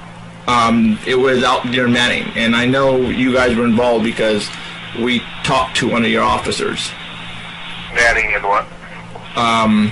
Manning and... I forgot the street name. I don't remember the street, but Blackjack. we pulled into the Jack in the Box, and one of your officers basically told us that you guys were chasing something and not to go out that way. And the sheriff's officers and California Highway Patrol were all over the place. And I just wanted to know... We weren't chasing anybody. We were waiting to see if a car was coming into town. It was Parlor PD had a case on Myland subject to a vehicle, So what was flying over the skies then, at low altitude? At what time was this? Same time you guys... I didn't see it. When we were out there waiting, I didn't see a helicopter. Boom. Okay, right there. I'm going to stop. Okay. Did you hear what he said? He goes, we didn't see it. We didn't, and then he cleared his throat because he screwed up. He goes, we didn't see it. He goes, oh, well, I didn't see it. You know what I'm saying? So I caught him on a lie. So it was something that they were chasing. What they were chasing, I will never know. But this is the stuff that happens here all the time in the outskirts. You know, we have black vehicles, Crown Vics, chasing UFOs, the whole 9 yards. It's pretty crazy. And that's why I'm doing this, you guys. Okay, I think we got 3.5 minutes left to go. So in about 1 minute, we're going to go ahead and hit the music, and we're going to get out of here. Next week's show is going to be interesting. I have Steve Pierce from one of the loggers who was at the location with Travis Walton when that UFO abducted him. He's going to come on. I am going to have the last interview he will ever do in his life, you guys. He is going to be on our show next week. And we have a couple of books that we're going to give away that doesn't have anything to do with Fire in the Sky, but is about his personal experiences that he's been having. I wonder, it's probably because after the incident that occurred. But he doesn't want to talk about his book. He wants to talk about Fire in the Sky. So go figure. So this is going to be a real cool show next week. Hopefully I can try to get out him what's about the book, but I'm going to be giving away 2 books. And I got the last 3 books because he only made 50 books, you guys. All right. Yeah, That's it. I want to say thanks to Keith over at Dark Matter Radio Network. It's actually a real thrill to be on the Dark Matter Radio Network. Big time. So. We love you guys over there, Keith. You guys are great, awesome. It was fun, like kicking it 1 more hour even. Right on. It looks like we've been given the go-ahead to do a 3-hour show from now on. We'll start doing that when we move to our new studio, but we're going to start doing 3 hours. All right, you guys, thank you for showing up tonight. It's been great. We will see you again next week. It's going to be one of those other shows that you cannot miss. So tell everybody to tune in next week. For Jeffrey Gonzalez and Alan Thomas and Emerald, we want to thank you. Have a good night. We'll see you next week. Peace out. Good night, you guys. You have been listening to Paranormal Central with Jeffrey Gonzalez and Alan Thomas, broadcasting worldwide at ParanormalCentral.net and on ArtBell.com. Stay tuned for next time. Remember to keep your eyes to the skies. And we hope you witness something you cannot explain. Looking for you, you're looking for me. We have to decide what it will be. Can it be true? Can I believe the unexplained? Look into the sky.